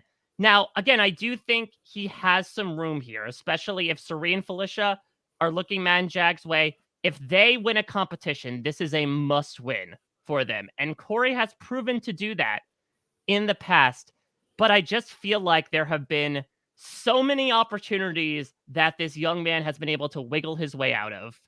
And I don't know if it's going to continue for too long. Yeah. I do think he has more win equity than America, certainly at this point. These people talk about Corey like he's Stephen frickin' Hawking as the young genius, the mastermind, the puppet master. So I'm gonna nudge him up a bit from her, but it is looking really not good for Corey. He's getting a 4 from me. 4A for Corey. Corey for Corey, and the audience agrees. The audience also gave Corey a 4 this week, and I'm also going to agree. It's a bump from the 3 I gave him last week because Cameron leaving is huge for Corey. And it puts him in a much better spot. And I was prepared to go even higher this week because I felt like this is looking good because Matt and Jag are making the mistake of targeting Blue next week. Except they're not anymore. And they're looking at Corey. You know why they're looking at Corey? You know why they stopped making the mistake of targeting Blue? Because they started thinking about what Corey's been saying about how all the mental comps are coming up and he's going to win them. And listen, I've already punished him for that in previous ratings. So I'm not going to go too deep on it now because it's not like he's continuing to perpetuate it as badly as he was before. But he did kind of put himself in this spot. So there's been a lot of talk of targeting Corey next week, and it's not good. It's not good. Basically, the thing standing between Corey being evicted next week or not being evicted next week is it a slip and slide? Because if it is, and then Can he literally say if it's a slip and slide, I might as well volunteer to host at that point? yes. Oh no. And then will Matt and Jag flip back to Blue? Because Matt has been pushing Corey. Jag has always been a little bit more against Blue. And so it's really going to come down to Corey's really going to have to. He knew last night when America talked to him about Cam, he said, our thing needs to be, we need to convince Matt and Jag that we are with them to the end of our days, right? And he needs to do that. He needs to win the battle between himself and Blue for Matt and Jag's loyalty. If he can survive 1 week, he's in a slightly better position. But even then, it's like he's then the next target. You know, it's not like surviving the 1 week helps that much unless something big shakes out. The big thing for me for Corey is he has a much better chance to win the game than America does if he gets there. But his chances of getting there right now are looking very dicey. Even if he survives next week, he's going to be in danger almost every week after. Even if he does take out the threat of Matt and Jag, he then becomes the next big threat. He doesn't have the relationships with Blue, Suri, or Felicia to prevent that from happening. So his path is looking dire. But it was a good week, and it's not impossible, especially if he's able to survive another Matt and Jag HOH. So I gave him a 4. Mari, what do you think? Yeah, 4 for all of those things. You feel bad for Corey, but he's kind of been in that same position. Like he was trying to convince Bowie to put up Blue and Cameron. She saw through it immediately. Everybody saw through it immediately. Like, oh, this is good for all of us. No, sir, it's just good for you. You know, he did come up with that whole like him, Jag, Matt, America, they put their heads together. They came up with we just need to make sure Bowie feels safe. So let's approach her like that. Like he was a part of that. I did like his way of saying she's a big team person. So let's say, okay, let's work on the other side. I do think that was Corey has gotten a bit big for his britches, for his brim, I should say, from the hat perspective this past week. But I do think that was a sign for him of like being able to recognize what another person values, which is like the bread and butter of the social game. Yeah, because again, we said it from the beginning of the show that he tends to look at multiple sides logically, and he's like, well, this is good for me, but it might not be good for you. And he has a habit of saying it out loud, and he doesn't factor in again some of the social aspects behind decisions. So he's been coming off kind of condescending in some areas. Like I said, he did not know when to pull back off of Bowie Jane, like maybe Suri did. His target is so big at this point, but maybe if he survives another week, maybe it what the doctor will of get the target so big that they don't see it anymore. It would be I don't even know, but maybe that's where he can go with. It's just unfortunate to see that he's kind of they've kind of he boxed himself in, and he can't be as fluid, and that now his options are convince Matt and Jag that he wants to go to the end with them, and they should take him with him to the end, just only so he could again then be taken out by Matt and Jag. It's like it's one of those situations where Corey needs something big to happen. And this stuff with Cam right now, maybe that might be the precipice. Maybe if he can figure out a way to get in with Suri and Blue and stuff like that, and make it shake like that, maybe. But it's a hard path for him. Like I don't think it's unfair to say he has a very hard path ahead of him. Like it's that's objective, you know. Yeah. All right. Well, let's move on then to Felicia. And we'll start with the audience. I'm going to just make sure I'm as up to date as possible because this is an incredibly close score. Felicia received a 4.49. Oh, we were so close to Heisem. So it's a 4 from the audience for Felicia. But here's the deal. Felicia survived last week. And she had no right to. She had no right to. I'm going to say what I've been saying about Felicia all season. She commands respect, and people don't always give her the respect. But if she's sitting in one of those final 2 chairs, don't underestimate her. We just heard from Bowie that Bowie would look at Felicia in the episode. She thinks Felicia is more of a threat in this game than people give her credit for. And you know, the question is who can Felicia sit next to? Well, what about Blue? What about America? Maybe even Bowie, but that one's a little sketchier now. I absolutely think she can win in that end game. The tricky part is getting there with those people, because she needs to win that battle, and that battle is a tough battle. But it's looking a lot better, especially today, than it has in a long time. And even if she loses the battle, she's sticking around for a little while. So I'm gonna call Heisem. Wow, a 5. And give her a 5. I love Felicia so much. I truly do. Again, I'm still shooketh from the last time I was on here. I thought she was completely done, and she survived 2 more times since then.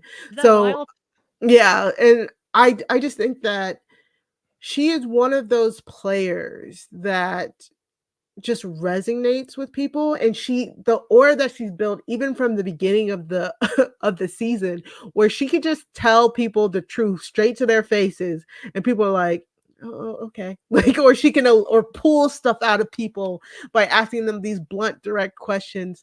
I love that about her. I love that for her.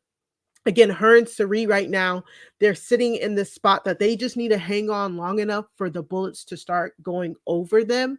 So if they can hang on long enough for other people to start taking shots at others, then they have an end to the final. They have a way to get closer to the end. But like Taran said, it'll be a tricky path because unfortunately for them, and we know BB, these comps are just not gonna get any more equitable as the season goes along. So it sucks that they have that going against them, you know. And I need to stop and say, Big Brother, you need to do better. Like, again, you included your first deaf competitor this season. You have one of the older casts, and yet you did nothing about what feels like you did nothing about the competitions to change them up or make them equitable. It's very annoying. But like, I say all that to say that Felicia is in a good position. She is off the block thanks to the benevolence of Suri and Jag. I'm waiting for that lap dance, by the way. Yeah, yeah. Oh god. Oh man. Yeah. Oh. Well, that'd be on maybe that'll be on the outtakes episode. Nope, that's But- gonna be first thing we get. 9:01 p.m. on Thursday. It's gonna be Felicia be like, "Come here, Jag," and that's the first thing we get on Thursday. Oh no. So I'll go with Taran. I'll give her a 5 because why not? It's Miss Felicia. She's off the block. She's not going anywhere. She's been doing great in these competitions too. Like they said, she came in 3rd on OTEV. Like she's been doing decently well for these comps to not be that good for her physical type. So good for her. And like we said, like Bowie pointed it out, but she's killing it. You know, I don't care. I'll give her a 5. All right, Mike. Taran, keep your finger on that button. Let's make it 5s all around. Wow, another 5. Except for the audience, of course. Yeah, I mean, listen, can we just look at the fact that 7 days ago today, Felicia used a veto speech against something that would only be reserved for 90-minute episodes of Big Brother, called someone out, then proceeded to follow that up when said person's showman started to argue with them by coming at them, and not only survived, but the very HOH who wanted her gone is now going out the door. Big Brother is a wild game. Like, when it is hitting, it is absolutely hitting. Here's the thing about Felicia. Again, only she can get away with those types of things, because it's just this sort of like, what you see is what you get attitude from her that maybe took some people a bit of time to get ingratiated to it. I know that Jag, for instance, was like, him and Felicia were like oil and water. And now, again, she's going to give him like a little bit of a lap dance, apparently, for saving her with the veto. I think you both bring up some salient points about how Felicia, I think, has more win equity than we may think. I still do think that Suri and even Bowie Jane right now have more, but I think Felicia does command a lot of respect for a number of reasons. She's one of the only people left who has won competitions. And as we mentioned, was one, long division decimal point away from winning HOH this time around. Like, it is certainly feasible for her, despite the number of competitions. She is somebody who has the narrative, like we saw last season. And I will disagree slightly about, like, okay, I'm nervous about Suri volunteering for the block. Is she the new Pawn Star? There is someone who has been nominated, nearly half the weeks of this season that got taken off the block. So I think there's a chance that Felicia could still sit there. That can go either way. We have certainly seen people like Victoria not garner a lot of respect because of it. But Felicia is, again, this unicorn of a person that might be able to make it work.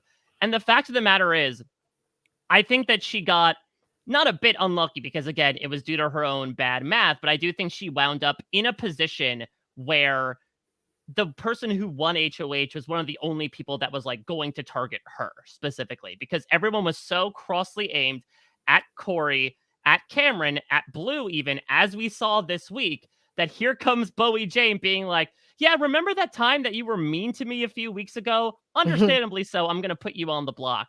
I really don't think anyone's looking Felicia's way at the moment. So longevity-wise, I think it's there. Win equity-wise, it's not all the way there, but I think it's at least in the hunt more than it is for Blue and for America. And so I think at this moment, plus hopefully manifesting some potential of her possibly taking away some of these victories here. Hopefully no slip and slide for many reasons. One of them being like, I do not want Miss Felicia to get medevaced from Big Brother, because to say she'd take a hard fall would be an understatement. Get that life alert ready. So I'm going to stick with her for the 5 for now. That'd be so messed up. All right, let's move on to Jag then. Jag, in an interesting spot. I think that he did a lot of very impressive things this week. His manipulation of Cam over the past week and then into this week, his the way he was able to convince Bowie to go after Cam, which I do think still is the right call. All very good stuff. But he has a big problem. And that problem is named Matt. Because Matt keeps using Jag to do these things so Matt can benefit, and Jag takes all the risks for himself, while Matt enjoys better relationships and a better reputation, and probably still the jury votes in the final two in the event that that even happens. Jag is the one winning his third veto, out in front, convincing people to go after Cam, out in front, being the person who is talking to Cam and doing all of those things. They were all good, impressive things, but Jag is the person that will suffer if something goes wrong next week. And if the House does coalesce against Matt and Jag, Jag is the one that's going to take the hit unless he wins that veto again. And that's not a place to be. So I'm a little back and forth, but here's the deal. If Jag or Matt wins the HOH, they're fine next week, and they start to really gain a lot of momentum. They're now into the final 7, and they still have Bowie. So both Matt, let's say Jag wins the next HOH, both Matt and Bowie competing in the final, in the next HOH, which means there's only 6 people competing at all, which means they're competing against either Blue in America or Corey in America, then Suri and Felicia. Bowie's there for mental comps. Matt is there for physical comps. Nobody's going to beat Matt if it's anything remotely physical. Bowie's got a great shot if it's purely mental. And even if it's a crapshoot, they have a 1 in 3 chance of winning outright that HOH. So the ball really starts to get rolling as long as they're able to survive one more week. So I really do like Jag's position, but it is still that 1 week out from getting into that position. And Jag actually is in some danger next week, especially given recent events. So I'm kind of up on Jag, down on Jag, back up on Jag, back down on Jag, and it ends up where I started, which was 6. Yeah. Yeah, like it's hard because it's like we gave Corey 4s because he's like one of the immediate targets, and Jag is like literally like could be creeping up on target number 1 depending on how everybody has felt about Cameron's info reveal. But the thing is, Jag and Matt, Jag as well, who's won 3 vetoes, they just have the edge for what we think are going to be these competitions, unfortunately. You know what I'm saying? So you have to give him the boost for that. And like Taran said, they just need to make it to 1 more. And even that, like Corey in America, again, might not even be targeting them next week to give them to that point to get to 1 more. So Jag has done a great job of having enough social connections to help them later in the game. Like them stealing Bowie right from under Corey in America was a clutch move. Like that move is so clutch. It's paying out dividends this week, and it's going to pay off moving forward. Again, we were getting this proposed Matt, Jag, Bowie, Felicia, Suri alliance. We'll see how that sticks or not sticks depending on who wins HOH next week. And I actually do love the dynamic between Jag and Matt. It is so funny to me because Matt is kind of like he's like the greaser. And then Jag comes in and he's like the sale. He's like, he nails it. Like he's the closer. And it's really funny. But like Taran says, that mostly benefits Matt because Matt is the one who is like easing the people into the idea. And then Jag is the one who nails it home. And them together, they get things done.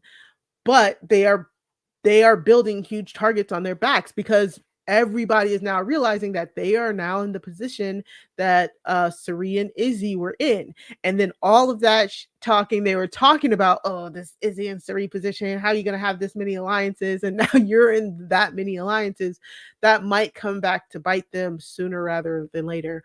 So it's hard, but I agree. I have to give him a 6, just like Taran, just because the fact of the matter is his win equity is so high. He has one of the higher chances of winning out now that Cam is gone. He has the social capital to make things happen. And as of right now, depending, he might have a few good weeks, and that's all he really truly needs to make it to the final 2. So yeah, I'm gonna give Jag a 6. He's in a great position right now that he can control. The position that he is in control of is a good one. First off, let me just shout out. There's a woman in the chat who I went to the Survivor set on Fiji earlier this year, and I happened to run into this woman at the hotel I was staying at who is a huge Rob Has a Podcast fan and a huge Big Brother fan in particular. So shout out to Stacy. I saw you in the chat. That is amazing. I was so happy to meet you several months back, but that's a conversation for a different date. Here's the thing about Jag. He's getting a 7 from me.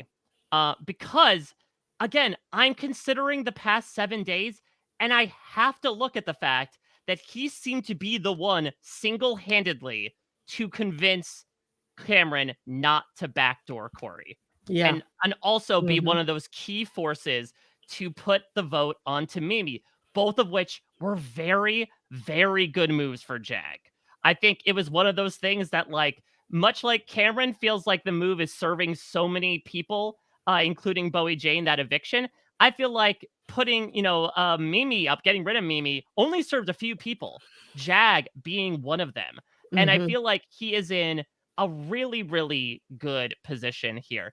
Now, yes, I would actually bump him down for a couple of reasons from where I was going to go initially. First, because of this revelatory information, in particular bouncing back onto him, that whether it is due to the way Cam conveyed the information or just Cirie's soft spot for Matt, she wants to go after Jag first. That certainly is not good. But we have to look at, like, there's a big build happening in the backyard. I don't know if they're just trotting out boots here. So there's a sizable chance that Cirie or Felicia, the two people that are looking at Jag, might not win this. I think what Jag and Matt have been able to accomplish these past 2 weeks is like the definition of the mid-game momentum you need. Now, we shall see.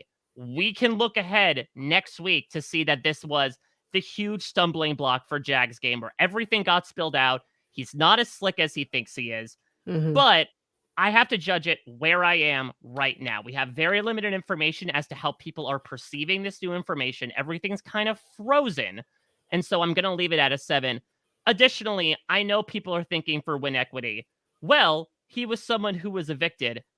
This is a very different situation. Not only because, A, there was another house guest in the house who was also evicted, who's now getting evicted again, but Jag didn't walk out that door. And that, I know, is a little ticky-tack, but sometimes those semantics feels different to me. Yeah, they can really plant seeds in people's heads that Jag officially got the unanimous vote, but, like, he didn't go anywhere. Even Cameron and Jared supposedly left for 27 minutes before they came back as zombies. There was a formal process where they said their goodbyes. That was not the case for Jag. Jag never left. And granted, Jag did not specifically shift into this Jag 2.0 mindset until a couple of weeks ago. But what we were lampooning Cameron for, I am glad that Jag is doing right now, which is making good on a second lease on life, starting to look around and realize, again, perhaps a bit latently, maybe after he decided to volunteer to be a backdoor target or get coerced into volunteering as a pawn, like, okay, this is the state of things. Let me find my person to ride with. He also takes a hit from me because, to your point, Taran, he does seem loyal to the soil with Matt, and I do really have a fear that I think Matt is going to crush him in a final 2, if it is a Minutemen final 2. And I don't think at this moment he has necessarily that composure to have the killer instinct to cut him in this moment. I do think he has a lot of loyalty in Matt, and I have a difficult time seeing him going back on that in this moment. So that leaves me at a 7. All right. Well, the audience, more in line with Mari and myself, they gave Jag a 6. So let's finally then talk about Matt. Mari, what are your thoughts on Matt? Matt is my current winner pick. Like, I get it. Chalk pick, yeah, I get it. Like, the fire is turning up on them because of some of the revelations this week, but Matt is the one most likely to survive a shot being taken out at Jag and Matt. Matt has way better social connections than Jag, but in most of the people in that house. Cirie, and I know Cirie and Blue were talking about, like, we can't tell Matt everything, we can't trust him all the way, but I still think that Cirie is still understands that she has a closer bond with Matt than she does with Jag. And I think she understands that if she gets Jag out, maybe Matt will pull her in a little bit more. I also do love Matt as a player. I don't care. It's so funny that he's still crying over Riley 8 weeks later. You know, all of the things he's had to overcome as the first deaf contestant on Big Brother with what I feel like are not that many accommodations. You know, he's had some missteps, but I think he's learned so quickly how to play this game. This rat floater game that he's playing is really good. Again, people might be onto him now, but he set it up so that he's in a good position that even if people are onto it, they're still like, but I prefer Matt. You know, I prefer Matt over Jack. I prefer Matt over Corey. I prefer Matt over America. You know what I'm saying? Like, so I do. I truly do like Matt. I am a fan of Matt. And if he wins this season, I would be very over the moon about it. So I'm gonna give him an 8 because I think he deserves it. And again, he's more than likely to win a lot of these competitions coming down the pike. Like him and Jag, and I would say probably even Boyd to the extent they're the people who I feel like most likely have their own destinies in their hands. Like they're the people I feel like who are controlled. They are at control of their reigns, and you know, everybody else has to kind of move around and find themselves in the game. Matt is not in that position currently, so we'll see what happens, you know, maybe next week.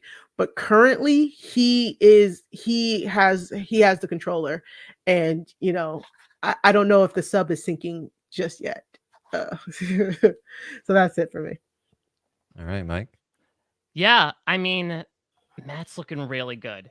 And look, I understand if very recent information makes you feel like, oh man, he's one Jag veto away from going. Yeah. I don't think so. I I don't don't know, either. because I think, I mean, granted, looking through Cameron's eyes is like putting on the weirdest pair of beer goggles, but like, I think you look upon his perception of Matt and you see, I think, a lot of the way that people view him. I think Matt is incredibly underrated by his competitors.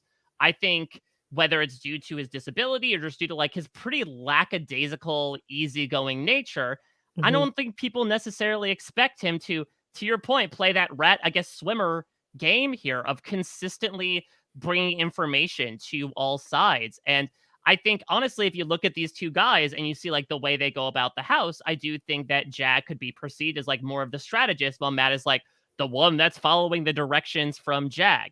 Now, look, Matt is the one that did want the Corey blind backdoor to happen, even though, again, it was less to his favor. But once he got on board with it, he was then able to help conduct the Mimi blindside, the Mimi flip. And he was a key force here in getting Cameron up and out. And I really feel like his worst case scenario is happening right now, but he's well prepared for it. He's got those emergency rations right now, where if he and Jag are getting, you know, all eyes on them, they're looking at Jag. They're not really looking at Matt. And particularly because the person that's looking the hardest at them in Cirie is really in Matt's corner. She very much has that mentality of like, I can change him. I can work with this. I don't know if I can work with Jag, but I can work with Matt. That makes him good with even like his worst adversary at this point. That is astounding. Yes, there is a long way to go.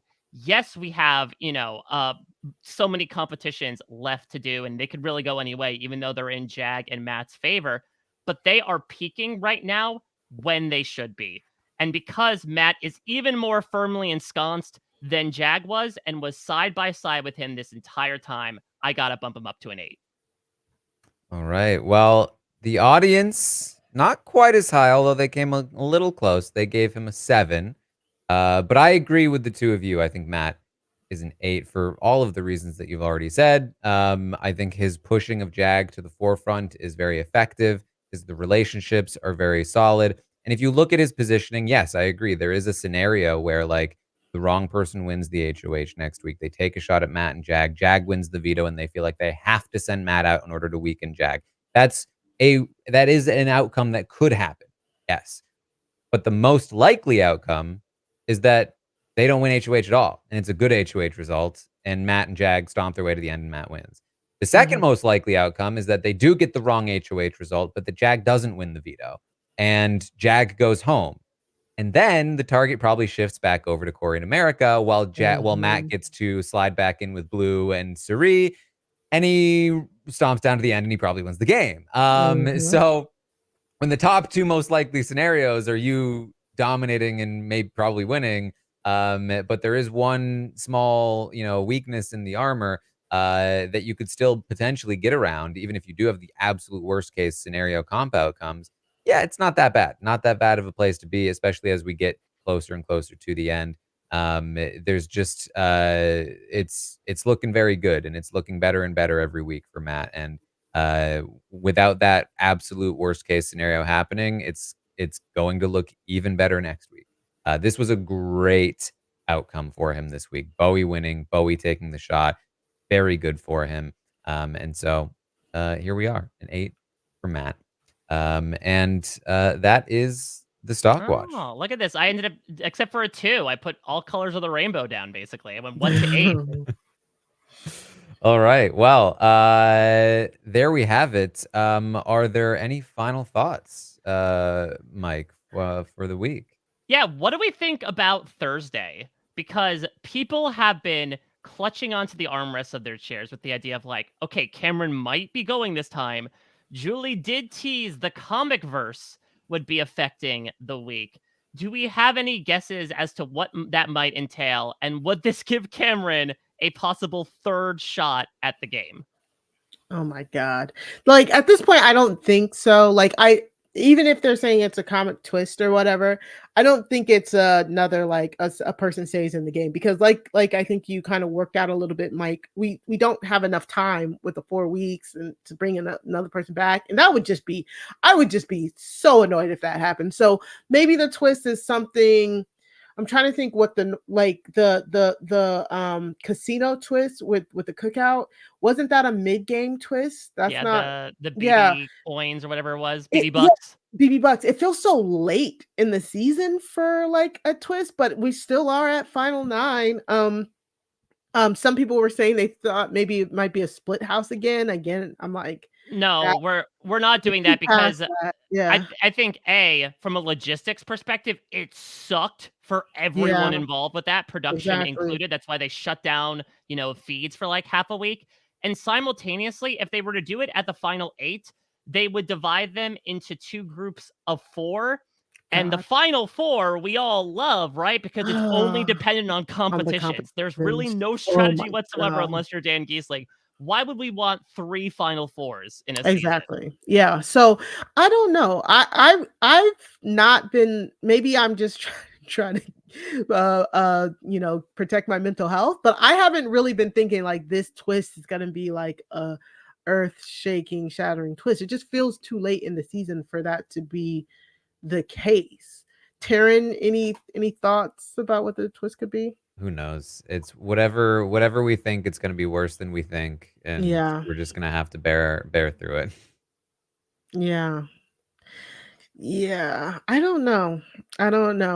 Yeah, I hope it's nothing. I mean, we know that the comic verse is next week. Maybe we'll get like a BB Comics veto, and that's what the extended runtime is. Again, I don't think people should throw a lot of theorizing, though. That's tough to say in the Big Brother community, to stop theorizing about like, oh, we have a 90-minute episode on Tuesday. Again, a 2-hour episode was made out of a Josh Duhamel cameo.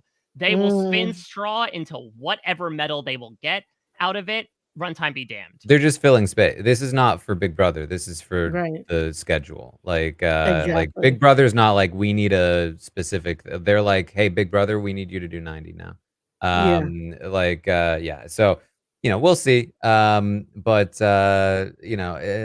It's probably just like a dumb power or something. A non-game breaking Pandora's box would be fine with me. Like I used to love those Pandora boxes where it's just Rachel coming back in for 24 hours, or they got we the already used her. We already like used Jessie. Those are like the main go-tos for Pandora's box, and we already used them up on the BB Soulmates thing. It's the Pandora's boxes that it unleashes Heisem into the house to compete in the veto competition. Yeah, that'd be fun. That'd be like in Survivor Pearl Islands, where like the jury competed in a quiz competition. So like this week, no one will be head of household because Heisem won it.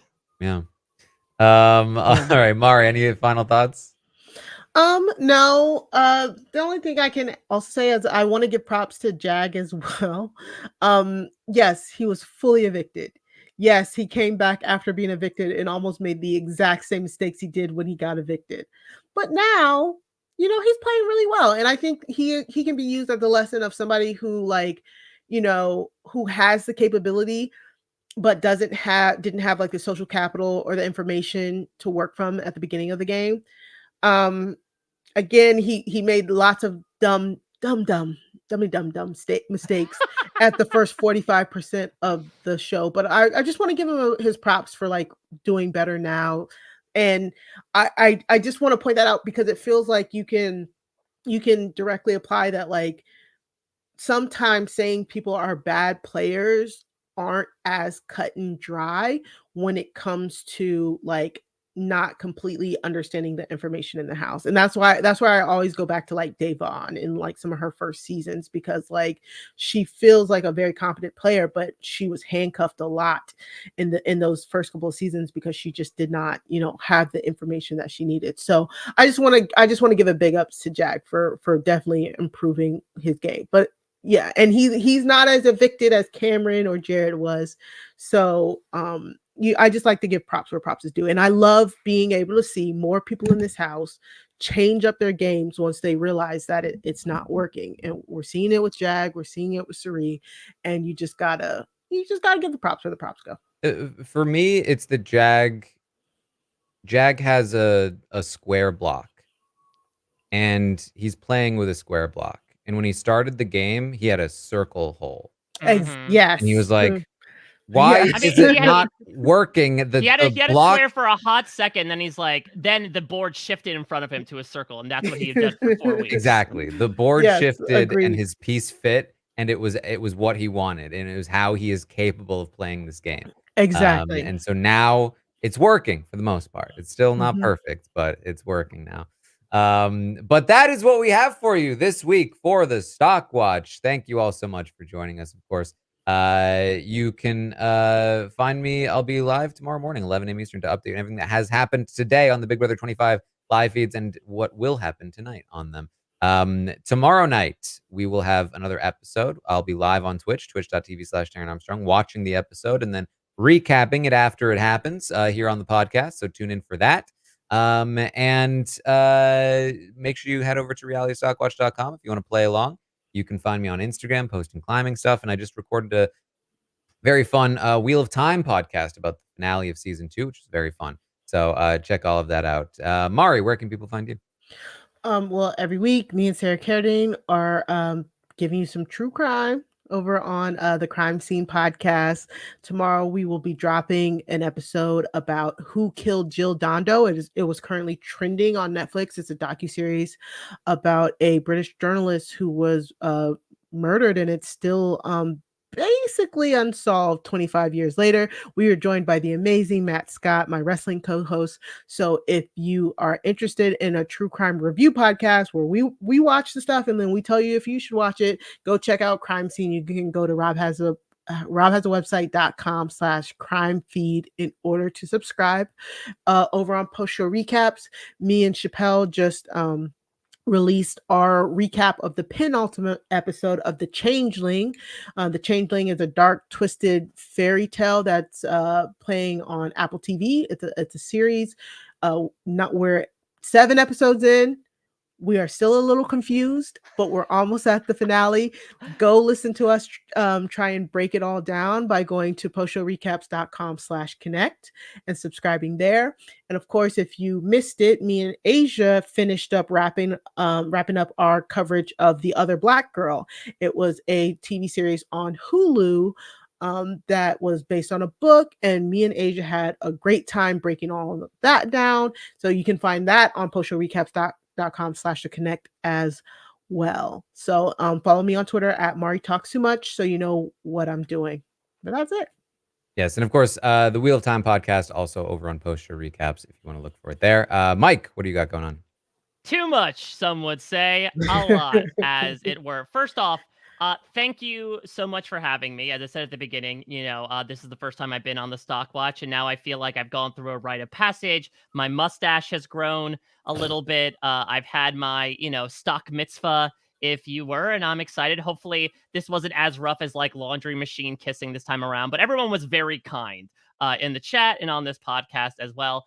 We'll see what the after effects are, but thank you so much for having me on and listening to prattle about how much fun I've been having this season and this week in particular. Of course, I am at a Mike Bloom type on all social media platforms, including Cameo. If you want a cameo from me, I will wear silly outfits. I'll hold my feet up because apparently people are into that as well in both a Survivor capacity. I will answer any questions you might have for a low price, not a Lolo Jones price.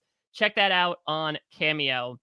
Lots of stuff going on. I have the beat covered of basically all CBS reality TV at this point. So starting from the Big Brother perspective, I got the chance to talk with Mimi on Friday. Of course, Taran and Rob spoke with her this past Monday.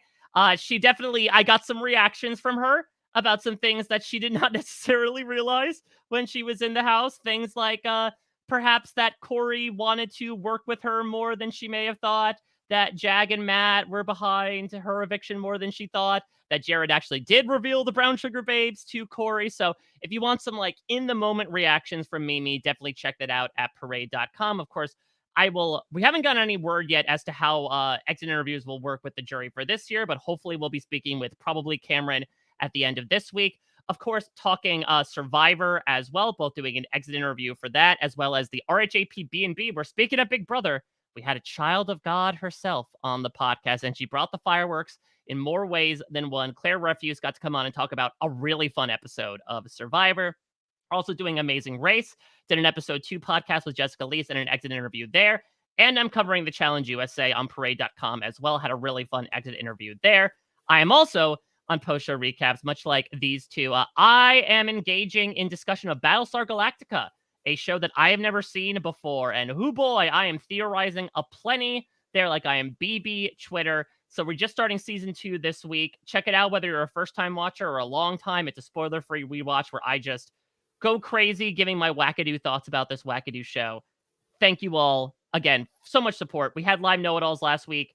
It was incredible to see people out there. All the comments I've been receiving about the articles I've been doing in the pre-jury of this season, like, they are seen and they are very much felt on my behalf.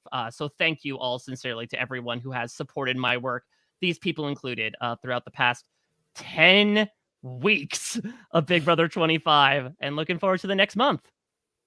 All right. Well, thank you all so much for joining us here today, and we will see all of you next time.